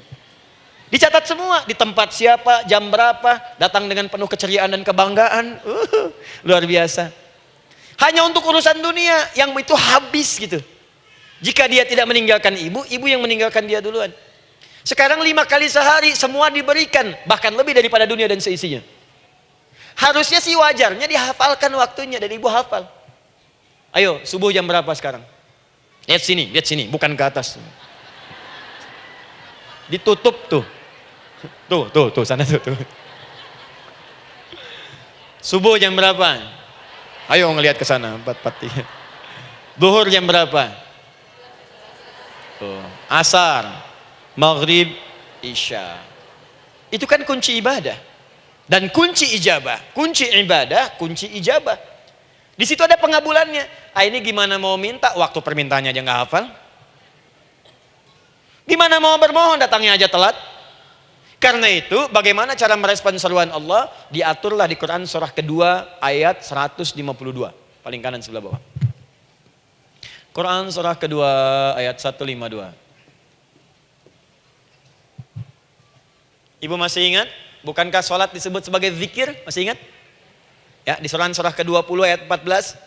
Wa aqimis sholata lidzikri, tunaikan sholat sebagai zikir kepadaku. Sekarang lihat ya. Lihat ketentuan Allahnya. Kalau ibu dipanggil untuk sholat, dipanggil untuk zikir, cepat respon. Ibu cepat respon, Allah pun akan cepat merespon permintaan ibu. Lihat kalimatnya. Fadhkuruni adzkurkum. Fadhkuruni adzkurkum. Kalian mengingat saya, maka saya pun akan ingat dengan kalian. Kalian zikir kepada saya, ingat saya, kata Allah, maka saya pun akan ingat kalian. Di antara makna zikir, salat. Jikalau ibu salat mengingat Allah dengan cepat, maka Allah pun akan cepat mengingat kita. Contoh.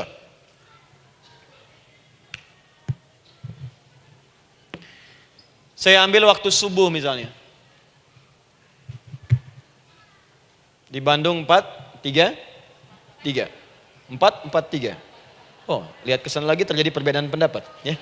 Ada yang 4:33, ada yang 4:34, ada yang 4:35 dan seterusnya. Yang ambil tengah-tengah lah, 4:35 misalnya. Kalau 4:35. Lihat sini, fokus. Allahu Akbar, Allahu Akbar. 4:35.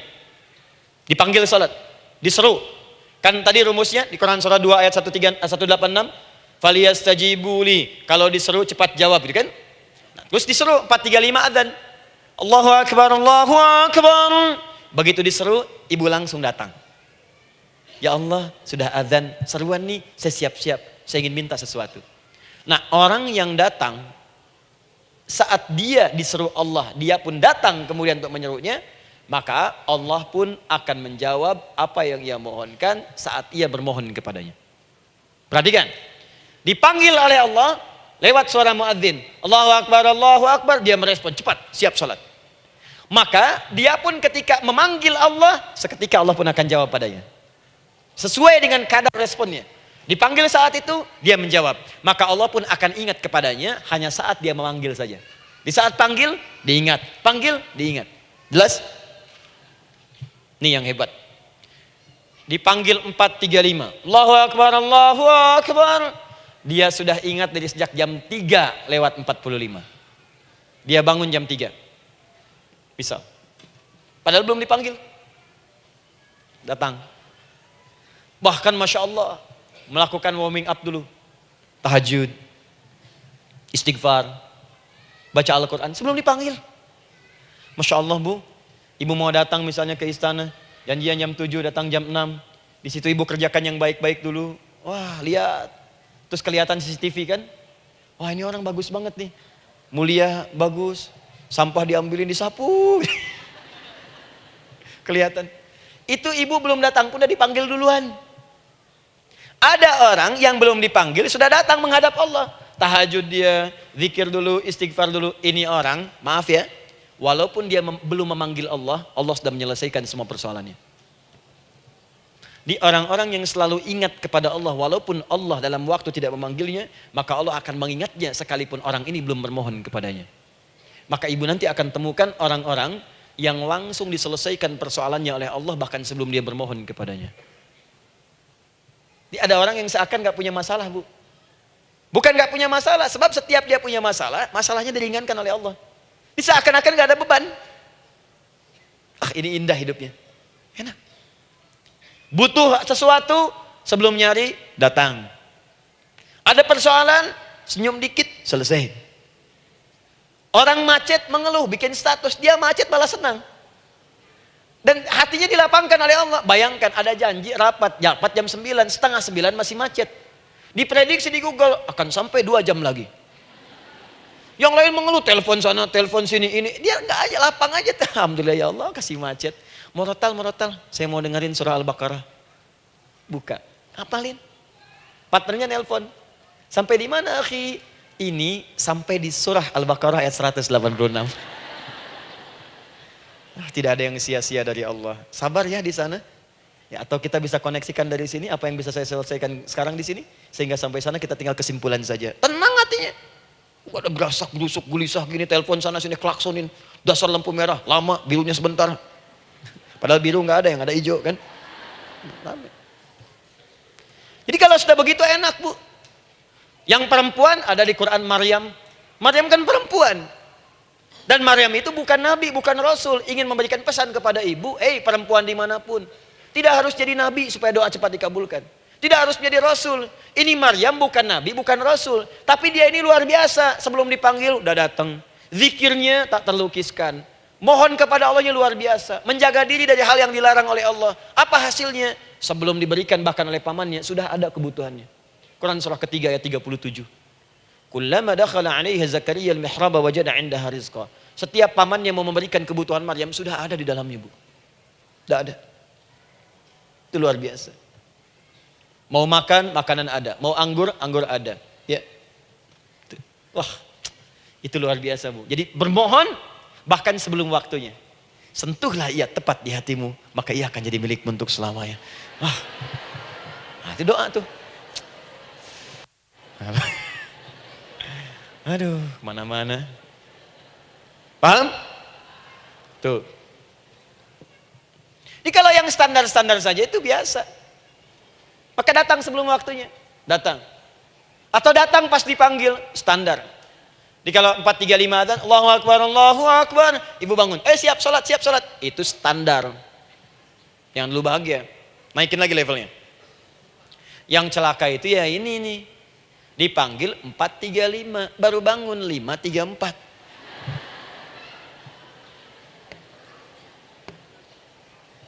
Sholat subuh belum, nuntutnya udah banyak.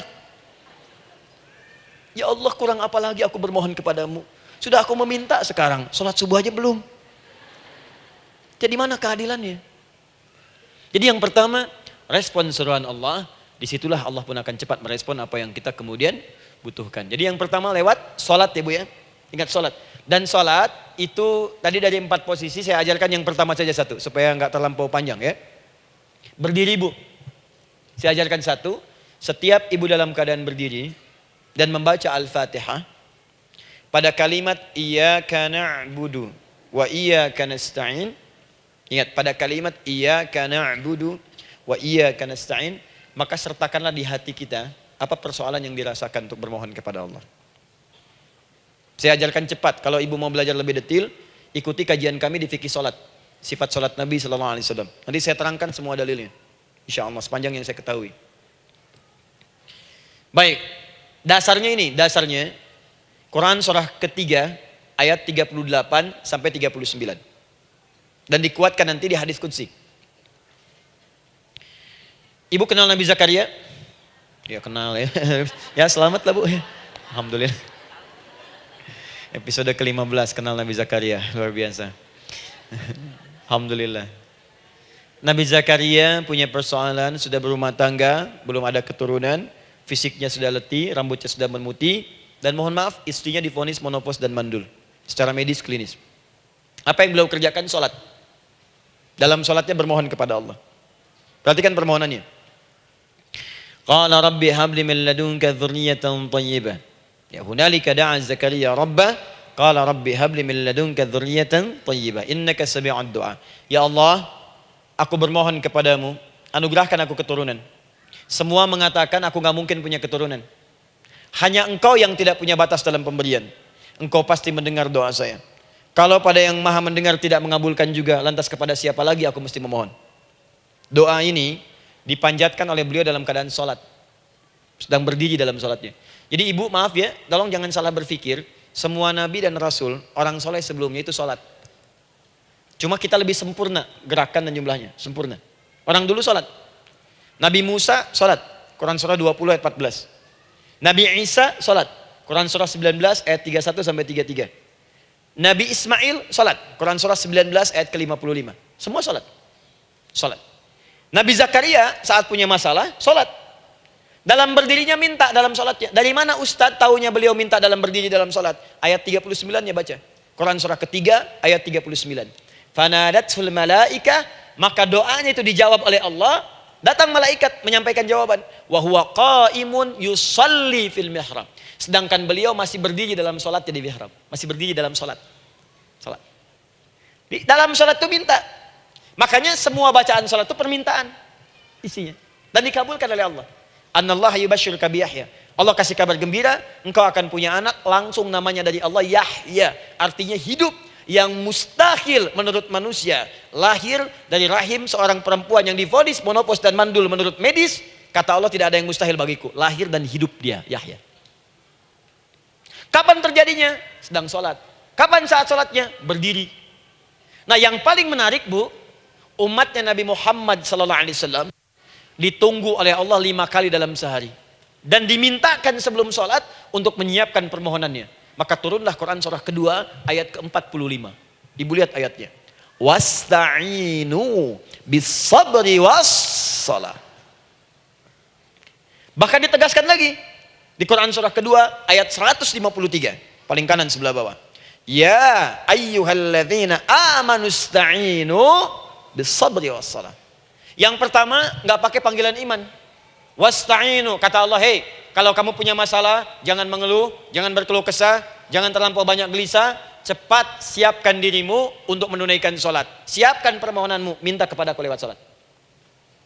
Kalau belum yakin, disebutkan imannya. Ya ayyuhalladzina amanu, hei orang-orang yang masih merasa punya iman, katanya punya iman.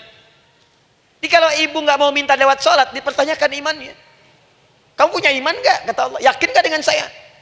Kalau punya masalah jangan mengeluh. Datang pada saya minta lewat sholat, saya panggil sholat minta. Kalau masih merasa punya iman, tuh, iman kita tuh dipertaruhkan di situ. Nah sekarang saya berikan rumus bahasanya. Allah memanggil kita dengan bentuk jama, perintah jama. Wasta'inu, wasta'inu. Itu bentuk perintah. Wasta'inu, bentuk perintah.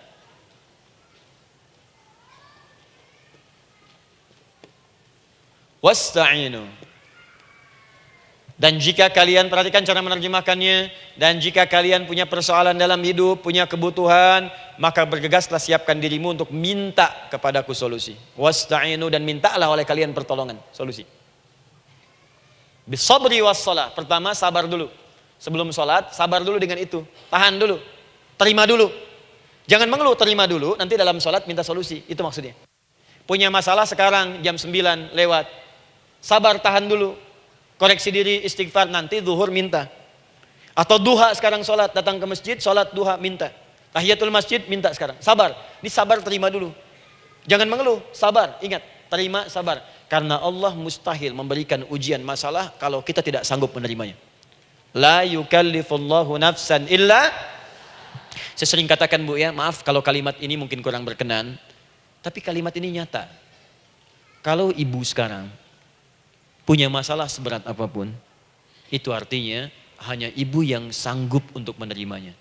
Saya tidak. Betul, karena itu persoalan itu dititipkan kepada ibu, bukan kepada seorang bernama Adi Hidayat. Ibu yang dipercaya. Ya, ibu dipercaya oleh Allah. Kenapa ibu tidak yakin dengan itu? Karena cuma ibu yang bisa mengatasi. Ibu yang mampu, saya tidak. Karena itu dititipkan pada ibu. Kaidahnya, la yukallifullahu nafsan illa wus'aha. Allah nggak akan berikan beban, ujian, masalah kalau dia nggak mampu. Artinya kalau saya nggak mampu, saya nggak dikasih. Ibu mampu, ibu diberi. Jangan mengeluh. Kenapa mesti saya ya Allah? Kamu mampu. Ya Allah, why me? Why not? Kamu yang bisa. Nah sekarang, wassalah setelah terima itu, tapi juga jangan terlampau kepedean. Memang cuma saya yang mampu ya, bikin status. Kemudian sholat, kita akan katakan, ya Allah, Engkau perintahkan saya untuk minta tolong. Sekarang saya akan minta kepadamu. Lalu kita katakan, maaf ya, ya Allah, saya sekarang punya masalah, saya ingin bermohon kepadamu, saya ingin minta kepadamu ya Allah, saya mohon ya Allah. Maaf Bu ya, maaf ya, sebentar. Ibu kalau punya masalah sedikit atau banyak? Banyak. Yang punya masalah ibu saja atau anak juga punya masalah? Kadang-kadang, bukankah anak yang punya masalah ibu yang minta? Bukankah suami yang punya persoalan ibu yang bermohon? Kan? Karena itu, kalau kita ingin memohon kepada Allah dengan persoalan yang kompleks mewakili yang banyak, maka pertama kalimatnya diawali dengan huruf na. Berarti kami, kita, semua. Jelas ya? Nah, ibu ingin robah kalimatnya minta tolong. Kata Allah, minta kepadaku pertolongan. Wasta'inu. Ibu ingin robah menjadi bentuk permintaan. Rubah kalimatnya menjadi nasta'in. Nasta'in. Nasta'in.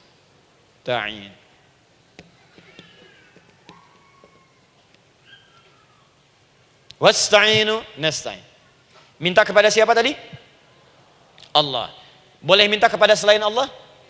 Tidak. Hanya kepada Allah saja? Hanya kepada Allah saja. Hanya kepadamu ya Allah. Tidak kepada yang lain. Maka kalimatnya menjadi iyyaka. Iyyaka. Hanya kepadamu saja ya Allah. Engkau berjanji kalau ada masalah minta aku berikan. Sekarang hanya kepadamu saja ya Allah aku bermohon. Maka kalimatnya namanya iyyaka nasta'in. Sekarang saya tanya kepada ibu, apakah dalam sholat ibu membaca kalimat iyyaka nasta'in? Tuh. Saya mau tanya, ibu bacanya saat ruku atau saat sujud? Berdiri. Gak ada orang ruku baca kalimat ini. Allahu Akbar, iyyaka na'budu wa iyyaka nasta'in. Berdiri. Iyyaka na'budu wa sekarang saya bacakan hadis qudsinya. Tersambung dari Nabi sallallahu alaihi wasallam. Qala Rasulullah sallallahu alaihi wasallam, qala Allah azza wa jalla. Allah langsung yang berfirman lewat hadis qudsi. Perhatikan bahasanya. Qasamtus shalah baini wa baina 'abdi. Saya bagi dalam salat itu dua bagian, antara hak aku dan hak hambaku. Wali 'abdi ma sa'ala. Dan jika benar hambaku menunaikan kewajibannya dengan baik, menjaga hak-hak aku, maka pada saat itu apapun yang dia minta dalam salat aku akan berikan. Apapun. Kapan itu terjadi? Perhatikan kalimatnya. Idza qala al-'abdu, kalau hamba mulai membaca dalam salatnya, alhamdulillahi rabbil alamin. Alhamdulillahi rabbil alamin. Qala Allah azza wa jalla, seketika Allah menjawab, hamadani 'abdi, hambaku sedang memujiku. Ibu ingat baik-baik Bu ya. Ingat baik-baik. Setiap ibu baca Al-Fatihah dalam sholat itu Allah memperhatikan dan menjawab bacaan ibu. Tadi, masih ingat ketika saya katakan, wa idza sa'alaka ibadi anni fa inni qarib, Allah itu dekat. Ya. Wa idza qala al-'abdu ar-rahmanir rahim, kalau hamba melanjutkan ar-rahmanir rahim, qala Allah azza wa jalla, Allah langsung menjawab, athna alayya 'abdi, hambaku sedang menyanjungku. Wa idza qala al-'abdu maliki yaumiddin, ketika hamba berkata maliki yaumiddin, qala Allah azza wa jalla, Allah menjawab majjadani 'abdi, hambaku sedang mengagungkanku. Sekarang perhatikan kalimat ini.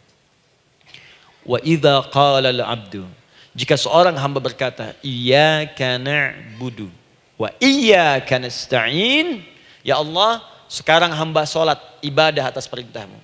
Dan hamba minta, ya Allah, hamba punya masalah, hamba punya persoalan, dan kau janjikan minta dalam salat. Qala Allah azza wa jalla, Allah jawab, hadza baini wa baina abdi, inilah perjanjian aku dengan hambaku. Wali abdi, kalau hambaku benar salatnya sampai bacaan ini, masalah apapun yang dia minta sekarang aku akan kabulkan. Dalam berdiri. Cuman sayang, kadang-kadang dalam keadaan ini banyak yang tidak minta. Maka caranya saya sampaikan yang pertama, kalau ibu sudah sampai ke bacaan ini, iyyaka na'budu wa iyyaka nasta'in, sertakanlah dalam hati ibu. Gak usah dilafadzkan. Sertakan, ibu punya masalah apa? Atau secara umum minta solusi. Minta. Nabi itu kalau sholat, Nabi SAW kalau sholat, itu kalau baca ayat-ayat Quran, itu seringkali berhenti, Bu. Sering berhenti. Kalau dalam ayat doa, beliau berhenti, mohonkan dengan baik. Kalau ayat-ayat surga, minta supaya umatnya ke surga. Ayat-ayat neraka, mohon supaya umatnya dibebaskan dari neraka. Minta. Kesaksiannya banyak. Hudzaifah al-Yamani pernah sholat di belakang Nabi, begitu.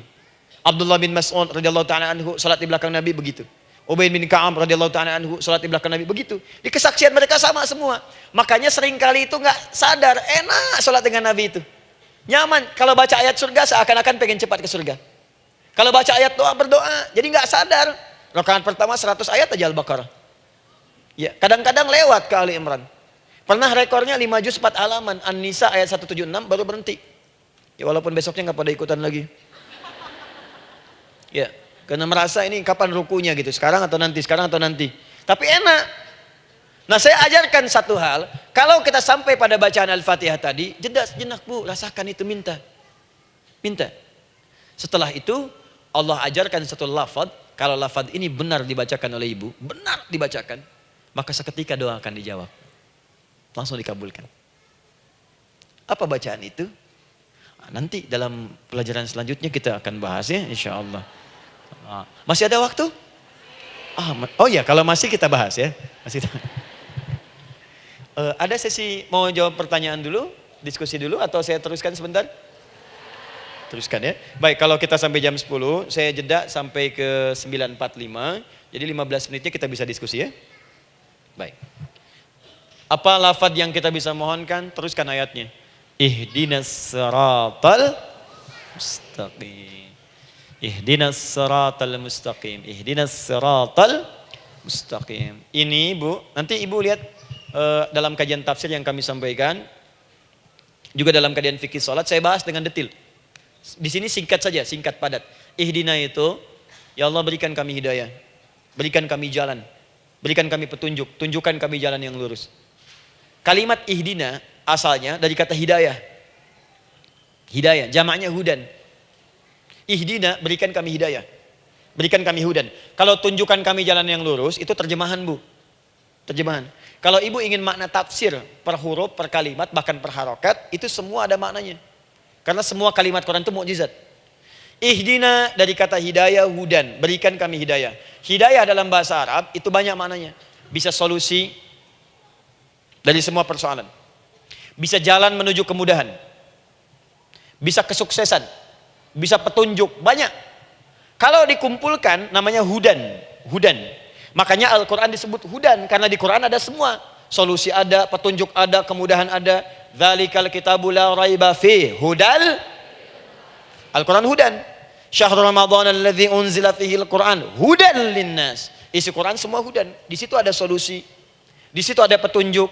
Di situ ada kemudahan. Kalau kita ingin minta semua itu, kalimatnya dikatakan fi'il amr lit talab, permohonan dalam bentuk kalimat permintaan, ihdina, berikan kepada kami hudan. Kalau sudah mengatakan ihdina artinya minta solusi, minta kemudahan, minta petunjuk. Jadi ketika ibu mengucapkan kalimat ihdinas siratal mustaqim, itu artinya, ya Allah, berikan kepada kami solusi dari masalah yang sedang saya hadapi. Berikan petunjuk dari persoalan yang sedang saya jalani. Berikan kemudahan ya Allah dari kesulitan yang tengah saya hadapi. As-siratal mustaqim, yang lurus, yang gampang. Karena jalan yang gampang itu lurus, gak berkelok, Bu. Langsung ke tujuan. Saya mau ke sini jalannya belok-belok, gak langsung, kan gak enak.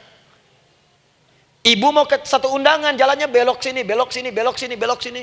Kelokan 9, kelokan 7, kelokan 8. Ya. Kan rasanya berliku. Ibu ingin mendapatkan solusi, tapi dilempar-lempar. Ke sini dulu, berkelok. Sini dulu, sini dulu, sini dulu. Kenapa nggak ibu lurus dapatkan langsung? Dalam bahasa Arab, apalagi kalimat yang fasih, mendapatkan sesuatu dengan gampang, dengan mudah. As-siratal mustaqim, lurus ke tujuan, cepat, mudah. Apalagi ke surga nanti, tunjukkan kami jalan yang lurus, yang benar, hak dari Allah dan mudah didapatkan. Itu maksudnya. Ini bukan sekedar tunjukkan jalan yang lurus, solusi yang mudah, yang gampang, yang cepat. Paham di sini ya? Seperti orang-orang dulu mendapatkannya. Siratal ladzina an'amta 'alaihim. Seperti orang dulu mendapatkan semua kenikmatan ketika mereka bermohon kepadamu ya Allah.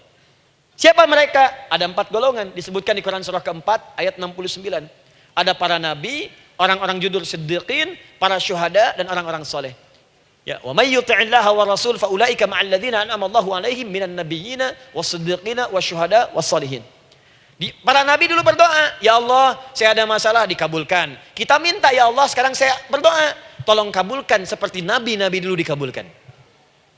Nabi Ayub sakit, berdoa dikabulkan. Kita sakit, dikabulkan.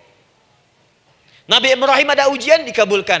Nabi Ibrahim punya ujian dengan anak. Kita ada ujian dengan anak, minta dikabulkan. Anak-anak berselisih, ada yang dendam, yang iri. Seperti anaknya Nabi Yakub. Nabi Yakub berdoa, dikabulkan. Kita minta, dikabulkan. Ada syuhada, berdoa, dikabulkan. Kita minta, dikabulkan. Orang soleh berdoa, minta dikabulkan. Kita minta, dikabulkan. Ya Allah, seperti engkau kabulkan doa orang-orang dulu yang melahirkan nikmat, mohon kabulkan kami yang minta sekarang dan mendapatkan kenikmatan itu. Itu maksudnya. Ya, siratal ladzina an'amta 'alaihim. Siapa an'amta 'alaihim di sini? Ulaikal ladzina an'amallahu 'alaihim. Sama persis kalimatnya. Minan nabiyyina was-siddiqina wasyuhada'i was-shalihin. Jadi jangan diartikan sebatas terjemahan. Walaupun di musim haji sekarang itu bisa dipakai. Saya tugas 2010 di Mekah. Ada jemaah kesasar, lupa maktab. Kemudian ingin balik, nggak tahu jalan. Dia ketemu askar. Askar nggak bisa bahasa Indonesia, dia nggak bisa bahasa Arab. Tapi dia hafal Al-Fatihah. Datang kepada askar, dia tunjukkan gelangnya. Pak, ihdinas siratal mustaqim. Tunjukkan saya jalan yang lurus. Ikutin gelang. Askar nggak bisa bahasa Indonesia. Dikasih bahasa Arab gak paham-paham. Tapi askar ini pun cerdas. Dia tunjuk, dia lihat gelangnya. Oh, maktab sana. Siratal ladzina an'amta 'alaihim ghairil maghdubi 'alaihim waladdallin. Lurus, jangan belok-belok. Kalau belok nanti engkau tersesat atau dicaci maki orang. Maghdub ya dicela orang. Dhalin tersesat, kan? Jangan dicela, jangan sesat, lurus. Tapi kalau dalam berdoa dalam sholat minta di hati hadirkan. Jelas ya? Nah, itu posisi pertama. Jadi pertama minta lewat sholat. Yang kedua cepat, rajin istighfar, Bu. Saya cepat ya, rajin istighfar. Saya ada 7 menit lagi. Ibu rajin istighfar. Astaghfirullah, astaghfirullah, astaghfirullah, astaghfirullah. Itu yang paling singkat. Astaghfirullahaladzim, astaghfirullahaladzim, astaghfirullahaladzim. Itu yang menengah. Astaghfirullahaladzim alladzi la ilaha illa huwal hayyul qayyum wa natubu ilaihi. Astaghfirullahaladzim alladzi la ilaha illa huwal hayyul qayyum wa natubu ilaihi. Astaghfirullahaladzim alladzi la ilaha illa huwal hayyul qayyum wa natubu ilaihi. Itu yang cukup panjang. Ibu rajin istighfar. Orang yang rajin istighfar itu diantara yang disebutkan dalam riwayat-riwayat adalah orang-orang yang cepat dijawab doanya. Hanya dengan istighfarnya. Jadi dia tuh punya keinginan, dia nggak katakan.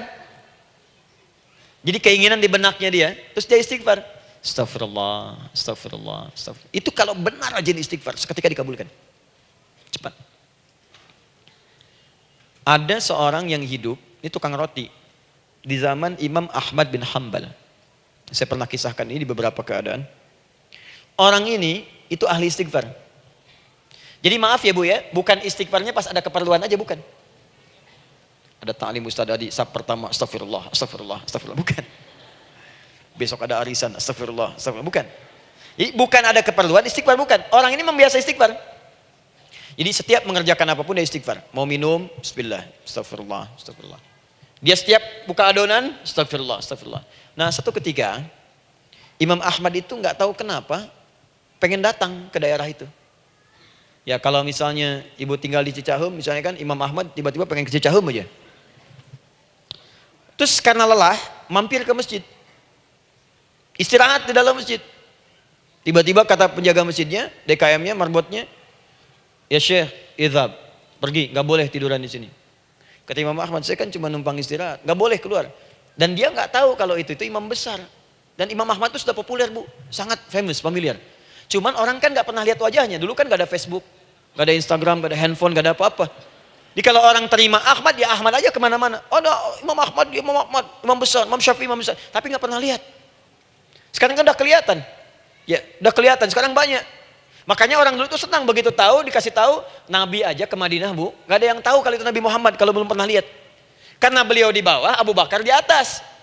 Abu Bakar kan naik kan, untanya Nabi. Nabi Muhammad pas di bawah gantian tuh di jalan. Orang mengira yang di atas unta Nabi Muhammad. Padahal Nabi Muhammad yang jalan kaki, nggak kelihatan. Makanya responnya boleh ketika tahu Nabi, senang luar biasa. Minta doa, minta ini, minta itu. Orang sekarang tidak, karena sering banyak lihat di TV, media sosial, begitu ketemu minta foto. Ini lain kisahnya, nggak tahu dia, pergi keluar. Kata Imam Ahmad, ya sudah, keluar beliau, nggak mau ribut. Istirahat di luar, di pelataran. Di sini juga nggak boleh. Lihat kalimatnya, barwah, keluar, pergi. Barwah itu kasar Bu. Begitu kemudian didebat lagi, saya cuma di luar. Rawah itu dari kata roh Bu, itu paling kasar. Artinya keluar dengan rohnya sekalian. Rohnya pun jangan di sini. Ya. Jadi kalau ibu nanti di Masjidil Haram misalnya kan, ada kalimat itu artinya kesel Bu askarnya. Ya, keluar. Misalnya idzabi enti, nggak mau, saya mau di sini. Ya, barwa pergi. Sampai ke roh dengan rohnya. Itu artinya ibu disuruh pergi. Ya, bukan jangan mengelak lagi. Roh. Saya bukan roh, saya roh hayati. Suruh pergi. Pergi. Imam Ahmad pergi tuh akhirnya. Pergi, di jalan kelihatan ada tukang roti tadi. Begitu kelihatan capek lah dipanggil, Syekh, kayaknya lelah istirahat di sini. Dan tukang roti pun nggak tahu kalau itu Imam Ahmad. Begitu istirahat, duduk, kelihatan Imam Ahmad setiap buka adonan, astagfirullah. Bikin lagi, astagfirullah. Imam Ahmad tahu faidah itu. Tapi ingin menguji tukang roti ini, ditanya.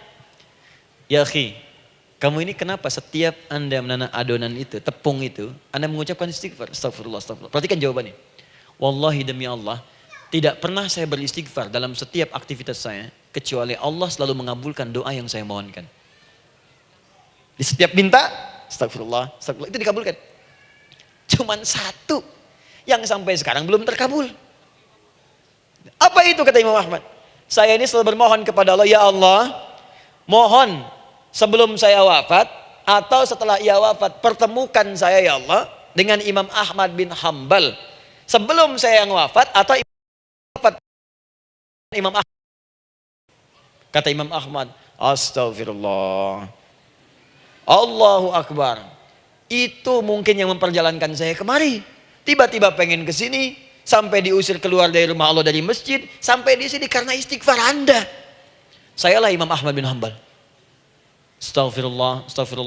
Imam Ahmad ke situ datang. Tolong jangan lakukan pada saya.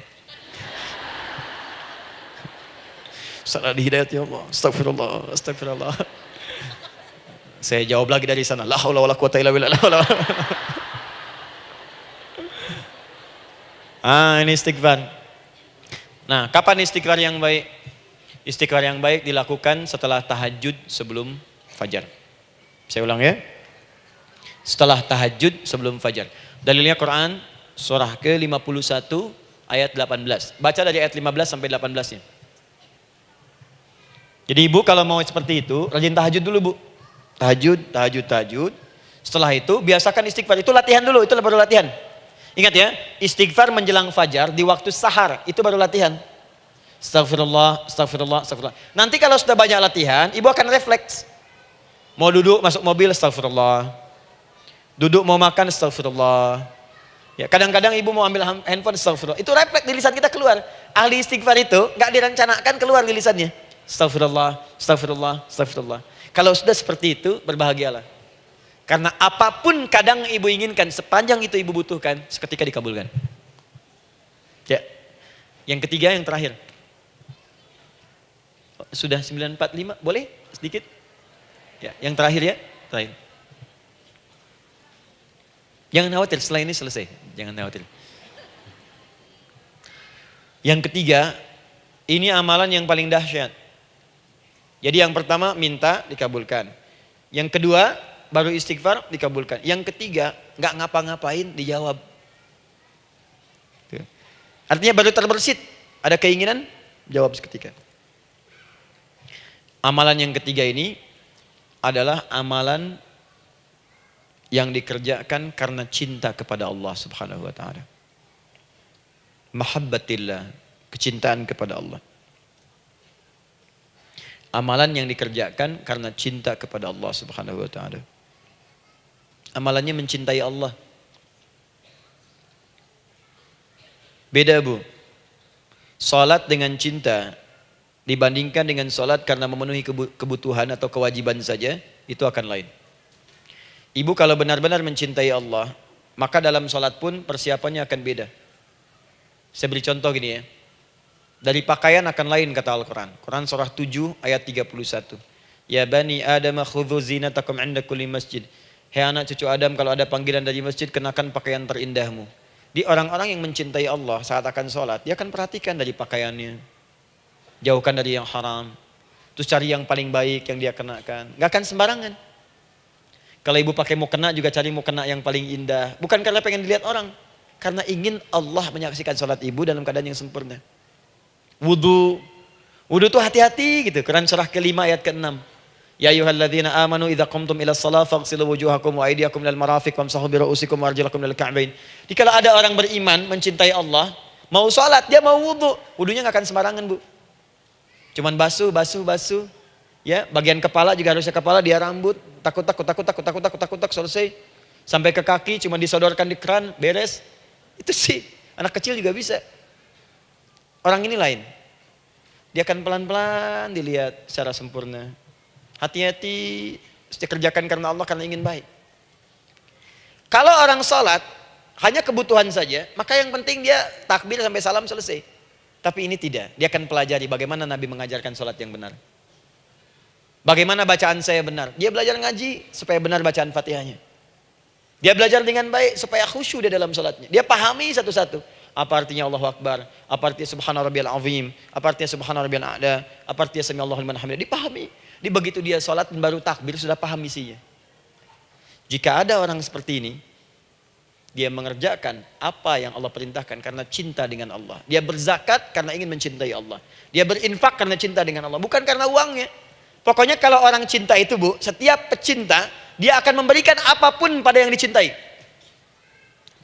Walaupun tadi minta. Dan pecinta itu sifatnya, kalau yang dicintainya senang sesuatu, akan otomatis ikut senang. Ibu misalnya senang ya dengan pasangan sebelum menikah. Pasangan senang kucing, ibu akan terpaksa senang kucing. Ibu cinta dengan anak, semua akan diikuti apa yang diinginkan. Seperti itu, cinta itu butuh pembuktian. Karena itu sering saya katakan pada akhwat ya yang belum menikah, yang masih muda-muda belum menikah, cinta itu butuh pembuktian. Jadi jangan percaya kalau ada orang yang bicara di lisannya nggak ada buktinya. Aku akan seperti Dilan membawamu dalam motorku. Katakan padanya, aku tak butuh dengan rayuan kata-katamu. Itu hanya angin surga. Yang kubutuhkan, tuliskan namaku di buku nikah kita. Wah, catat. Itu caranya. Main ke Taman Dilan, cuman boncengan. Seakan dunia milik berdua, yang lain gak ada. Gombal. Udah ya? Jelas? Jadi amalan yang ketiga ini kerjakan karena Allah. Saya mau contohkan satu. Ibu pernah dengar Imam Malik bin Anas? Pernah ya? Gurunya Al-Imam Asy-Syafi'i, Imam Malik bin Anas, lahir di kisaran tahun 94-95 Hijrah. Siap, Kang Dan. Baik, ini terakhir nih saya tutup nih. Benar-benar terakhir. Betul-betul. 10 menit lagi kalau ada nanti tanya jawab sedikit. Imam Malik ini Bu, itu Masya Allah. Saking cinta pada Allah dan Rasul, itu tidak pernah, jangankan sholat. Dalam beliau memberikan fatwa pun akan mencari pakaian yang paling bagus. Paling indah. Dan beliau menjaga adab dalam menyampaikan kalimat Nabi pun itu luar biasa. Sampai satu kali pernah pakai jubah bagus, indah, ada lebah menyengat di kepalanya, sedang menyampaikan hadis, saking hormatnya terhadap hadis Nabi, lebah itu dibiarkan menyengatnya. Enggak mau memutus kalimat Nabi, hadis Nabi hanya untuk mengusir lebah, dibiarkan sampai tersengat. Apa yang Allah berikan kepada beliau? Allahu Akbar. Satu kali singkat, berdiskusi dengan muridnya Imam Asy-Syafi'i. Kata Imam Asy-Syafi'i, ya guru, setahu saya rizki itu dicari dulu baru dikasih. Imam Malik lebih tinggi ilmunya pada saat itu. Beliau tahu ada 8 jenis rizki. Ya Syafi'i, ada rizki yang tidak perlu dicari, Allah berikan. Wah, berdebat tuh sampai berpisah. Setelah itu secara singkat Imam Asy-Syafi'i lewat di kebun anggur sedang panen anggur besar. Tiba-tiba tergerak untuk membantu, datang ke situ bantu.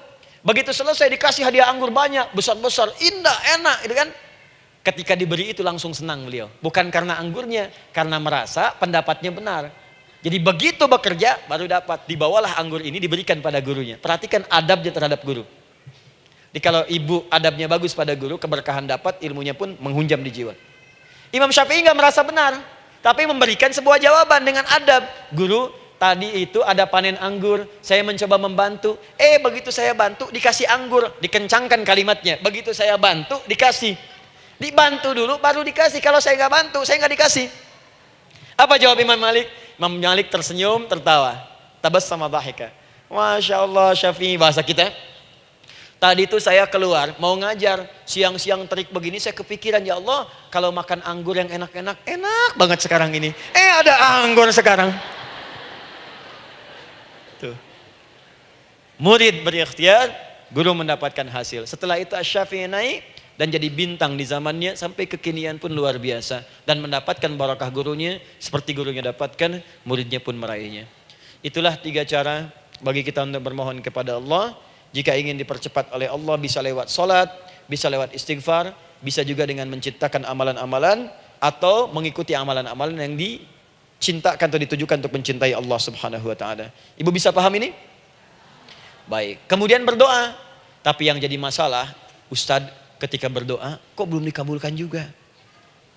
Apa ciri doa dikabulkan? Seperti apa kita tahu doa kita dikabulkan? Itu mungkin kita bahas di episode yang berbeda insyaAllah. Alhamdulillahi Rabbil Alamin. Ar-Rahmanir Rahim. Maliki yaumiddin.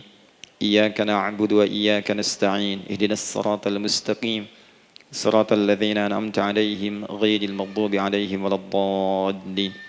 اللهم نحمدك حمدا شاكرين حمدا ناعمين حمدا يوافي نعمه ويكافئ مزيده يا ربنا لك الحمد ولك الشكر كما ينبغي لجلال وجهك الكريم ولعظيم سلطانك اللهم صل وسلم وبارك على رسولك الكريم نبيك الأمين سيدنا محمد وعلى آله وصحبه وأمته إلى يوم الدين اللهم ربنا يا الغفور الرحيم لا تدع لنا في مقامنا هذا في كل مقام ذنبا إلا غفرته. Duhai Allah, kami bermohon kepadamu, Engkau yang maha pengampun, Engkau yang maha penghapus segala dosa. Kami mengakui kami berbuat salah, kami mengakui banyak dosa kami kumpulkan. Maka kami mohon kepadamu ya Allah, jangan biarkan ada satu orang pun berada di sekitaran majlis ta'lim ini, kecuali sebelum ia pulang Engkau telah ampuni segala dosa-dosanya. Engkau telah gugurkan dan hapuskan segala dosa-dosanya. Wala hamman illa farajtah. Ya Allah, jika ada satu orang pun di antara jamaah saat ini yang merasakan kegelisahan dalam hatinya, jangan biarkan dia meninggalkan area majlis ta'lim ini kecuali Engkau telah tenangkan keadaan hatinya. Allahumma wala maridan illa syafaitah. Jika ada di antara kami yang tengah Engkau uji dengan penyakit seberat apapun, maka mohon angkat dan sembuhkan segala penyakitnya. Allahumma wala dainan illa qadaitah. Ya Allah, jika ada di antara kami yang berat hidupnya karena lilitan utang piutang, terjebak riba dan sejenisnya, maka mohon ya Allah dengan keikhlasan amalannya, mohon angkat dan berikan rizki terlimpah kepada yang untuk melunasi utang-utang dan terbebas dari lilitan riba dan semacamnya.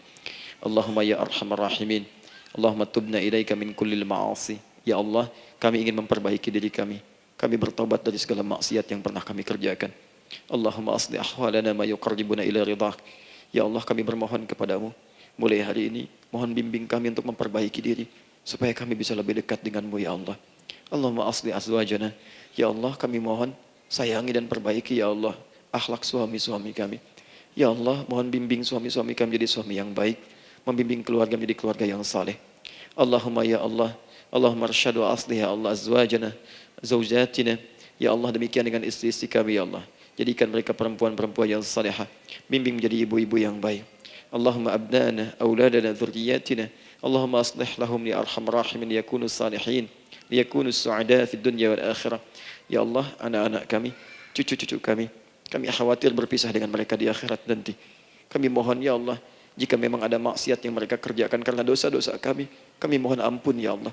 Perbaiki anak-anak kami, bimbing cucu-cucu kami, ya Allah. Jadikan mereka anak-anak saleh, anak-anak yang bisa memberikan mahkota kepada kami di akhirat, ya Arhamar Rahimin. Kami malu dengan anak orang lain yang telah hafal Al-Quran. Kami malu dengan anak orang lain yang telah mampu tahajud. Kami malu dengan anak orang lain yang telah bisa membaca Al-Quran dengan baik. Sedangkan anak kami masih sibuk dengan dunia, ya Allah. Kami takut bila wafat tidak bisa memberikan petunjuk kepada mereka dengan izin-Mu. Allahumma ya Arhamar Rahimin. Allahumma idza kana hunalika baqiyati ayyamina faj'al baqiyata ayyamina ya Allah hayatan thayyibah. Duhai Allah, kami bermohon kepadamu, jika memang terbentang masa kehidupan bagi kami sampai dengan hari esok, maka mohon jadikan sisa-sisa hidup kami lebih baik daripada hari-hari yang sebelumnya. Wa idza kana hadzal yaum min akhir ayyamina faj'al ya Allah hadzal yaum husnal khatimah. Ya Allah, kami mohon, jika memang hari ini adalah hari terakhir kami hidup dan harus kembali kepadamu untuk wafat, mohon jadikan di hari ini kami husnul khatimah. Allahumma qawwi lisanana ila kulli kalimat at-tauhid la ilaha illallah Muhammadur Rasulullah. Ya Allah, kami mohon, jika kelak kami akan wafat, ringankan lisan kami untuk mengucapkan kalimat tauhid la ilaha illallah Muhammadur Rasulullah.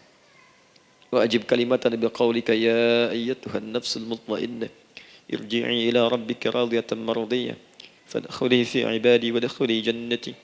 Ya Allah, kami mohon kelak nanti dalam sakaratul maut nanti, jika kami bermohon kepadamu dengan kalimat tauhid la ilaha illallah, mohon jawab kalimat kami, ya Allah, dengan panggilanmu yang indah. Ya ayyatuhan nafsul mutmainnah, hai jiwa yang sudah tenang, irji'i ila rabbika radiyatan mardiyah, hai cepat pulang menghadap kepada Rabbmu. Hai cepat pulang menghadap kepada Rabbmu. Hai cepat pulang menghadap kepada Rabbmu. Aku ridha dengan semua amalmu, engkau pun akan ridha dengan semua pemberianku. Adkhuli fi ibadi wadkhuli jannati. Engkau aku masukkan dalam golongan hambaku, aku siapkan surga untuk menyambutmu. Allahumma ishtaqna bi Rasulillah sallallahu alaihi wasallam. Ya Allah, kami rindu sekali dengan Rasulullah sallallahu alaihi wasallam. Lam na'ish ma'ahu fil hayat wa lam narahu fil manam. Kami belum pernah hidup bersama beliau di dunia, tidak mampu menatapnya di alam mimpi. Maka mohon, ya Allah, jangan biarkan kami berpisah dengan Rasulullah di akhirat nanti, ya Rabbal Alamin. Jumpakan kami dengan Rasulullah di Taman Firdausmu yang paling indah. Allahumma ya Arhamar Rahimin. Allahumma rizqna yusra, ya Allah. Likullil hujjaj. Ya Allah, anugerahkan kemudahan, kelapangan kepada para jemaah haji yang berhaji tahun ini, ya Arhamar Rahimin. Allahumma taqabbal minhum ya Allah hajjahum, sa'yahum sa'yan mashkura, wa dhanbahum dhanban maghfura, wa tijaratahum tijaratan lan tabur. Ya Allah, jangan sia-siakan pengorbanan fisik mereka, biaya mereka, waktu mereka, tenaga mereka, emosi mereka. Terima haji mereka, ya Allah. Jadikan sa'i mereka berhasil, tawaf mereka benar. Jadikan seluruh manasik yang Kau ridhai, ya Arhamar Rahimin. Allahumma ya Allah, rizqan hasanan tayyiban liyahujju kulla man lam yahujj, ya Arhamar Rahimin. Ya Allah, bagi kawan-kawan kami, kerabat kami, saudara kami, tetangga kami yang belum berhaji, maka anugerahkan kemudahan bagi mereka untuk berhaji, ya Allah. Anugerahkan kelapangan untuk berhaji, ya Allah. Sekalipun memang tidak terbuka kesempatan itu, maka mohon anugerahkan sifat mabrur kepada kami, sekalipun tidak mendapati ibadahnya. Allahumma ya Arhamar Rahimin. Allahumma rizqna ya Allah nikmatan salihah. Ya Allah, anugerahkan kepada kami nikmat untuk menjadi orang saleh di dunia dan kembali kepadamu di akhirat dalam keadaan saleh. Alhiqna bis salihin ma'al ladzina an'amta 'alaihim minan nabiyyina was-siddiqina wasyuhada was-salihin wa hasuna ulaika rafiqa. Ya Allah, kumpulkan kelak kami di surga dengan para nabi, orang-orang saleh, para syuhada, orang-orang yang benar di hadapan-Mu. Itulah nikmat terbaik yang mampu kami dapatkan. Allahumma ya Rabb, Allahumma aslih Allah qulubana, ati anfusana taqwaha, wa zakkiha anta khairu man zakkaha, anta waliyuha wa maulaha. Ya Allah, jika memang kami telah Engkau anggap baik sampai dengan pagi hari ini, maka mohon jaga kami dalam keadaan baik sampai wafat ya Allah. Berikan kami kekuatan untuk istiqamah. Jauhkan kami dari pengaruh nafsu ya Arhamar Rahimin. Ya Allah, jika ada saat ini orang-orang yang menyakiti kami ya Allah, berkhianat kepada kami ya Allah, menzalimi kami, maka mohon ampuni dosa mereka ya Allah. Maafkan mereka ya Allah. Bimbing mereka untuk sadar dan bertobat ya Allah. Titipkan dalam jiwa kami sifat untuk saling menyayangi ya Allah. Titipkan dalam jiwa kami sifat untuk saling memaafkan ya Allah. Titipkan dalam jiwa kami sifat untuk bisa memperhatikan ya Allah. Allahumma ya Rabb, Rabbana atina fid dunya hasanah wa fil akhirati hasanah wa qina adzaban nar. Bifadlika subhana rabbika rabbil izzati amma yasifun. Wassalamun alal mursalin wa akhiru da'wana alhamdulillahi rabbil alamin. Sebelum saya akhiri dengan doa kifaratul majlis dan salam, saya ingin ucapkan terima kasih pada seluruhnya untuk ta'lim kita di pagi hari ini. Semoga Allah menerima semuanya dan semoga Allah muliakan. Dan terkhusus juga untuk Kang Daan, terima kasih untuk kali ini dan semoga istiqamah dalam kebaikan dan Masya Allah Amin. Beliau menginspirasi dan saya ingin menjadikan juga beliau sahabat dalam kehidupan untuk seluruhnya.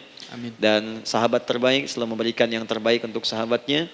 Karena itu di pagi hari ini saya ingin sampaikan kepada Bapak Ibu sekalian, Bapak mungkin yang hadir, Ibu yang hadir, saya ingin berikan pada sahabat saya satu anugerah yang mungkin Allah titipkan.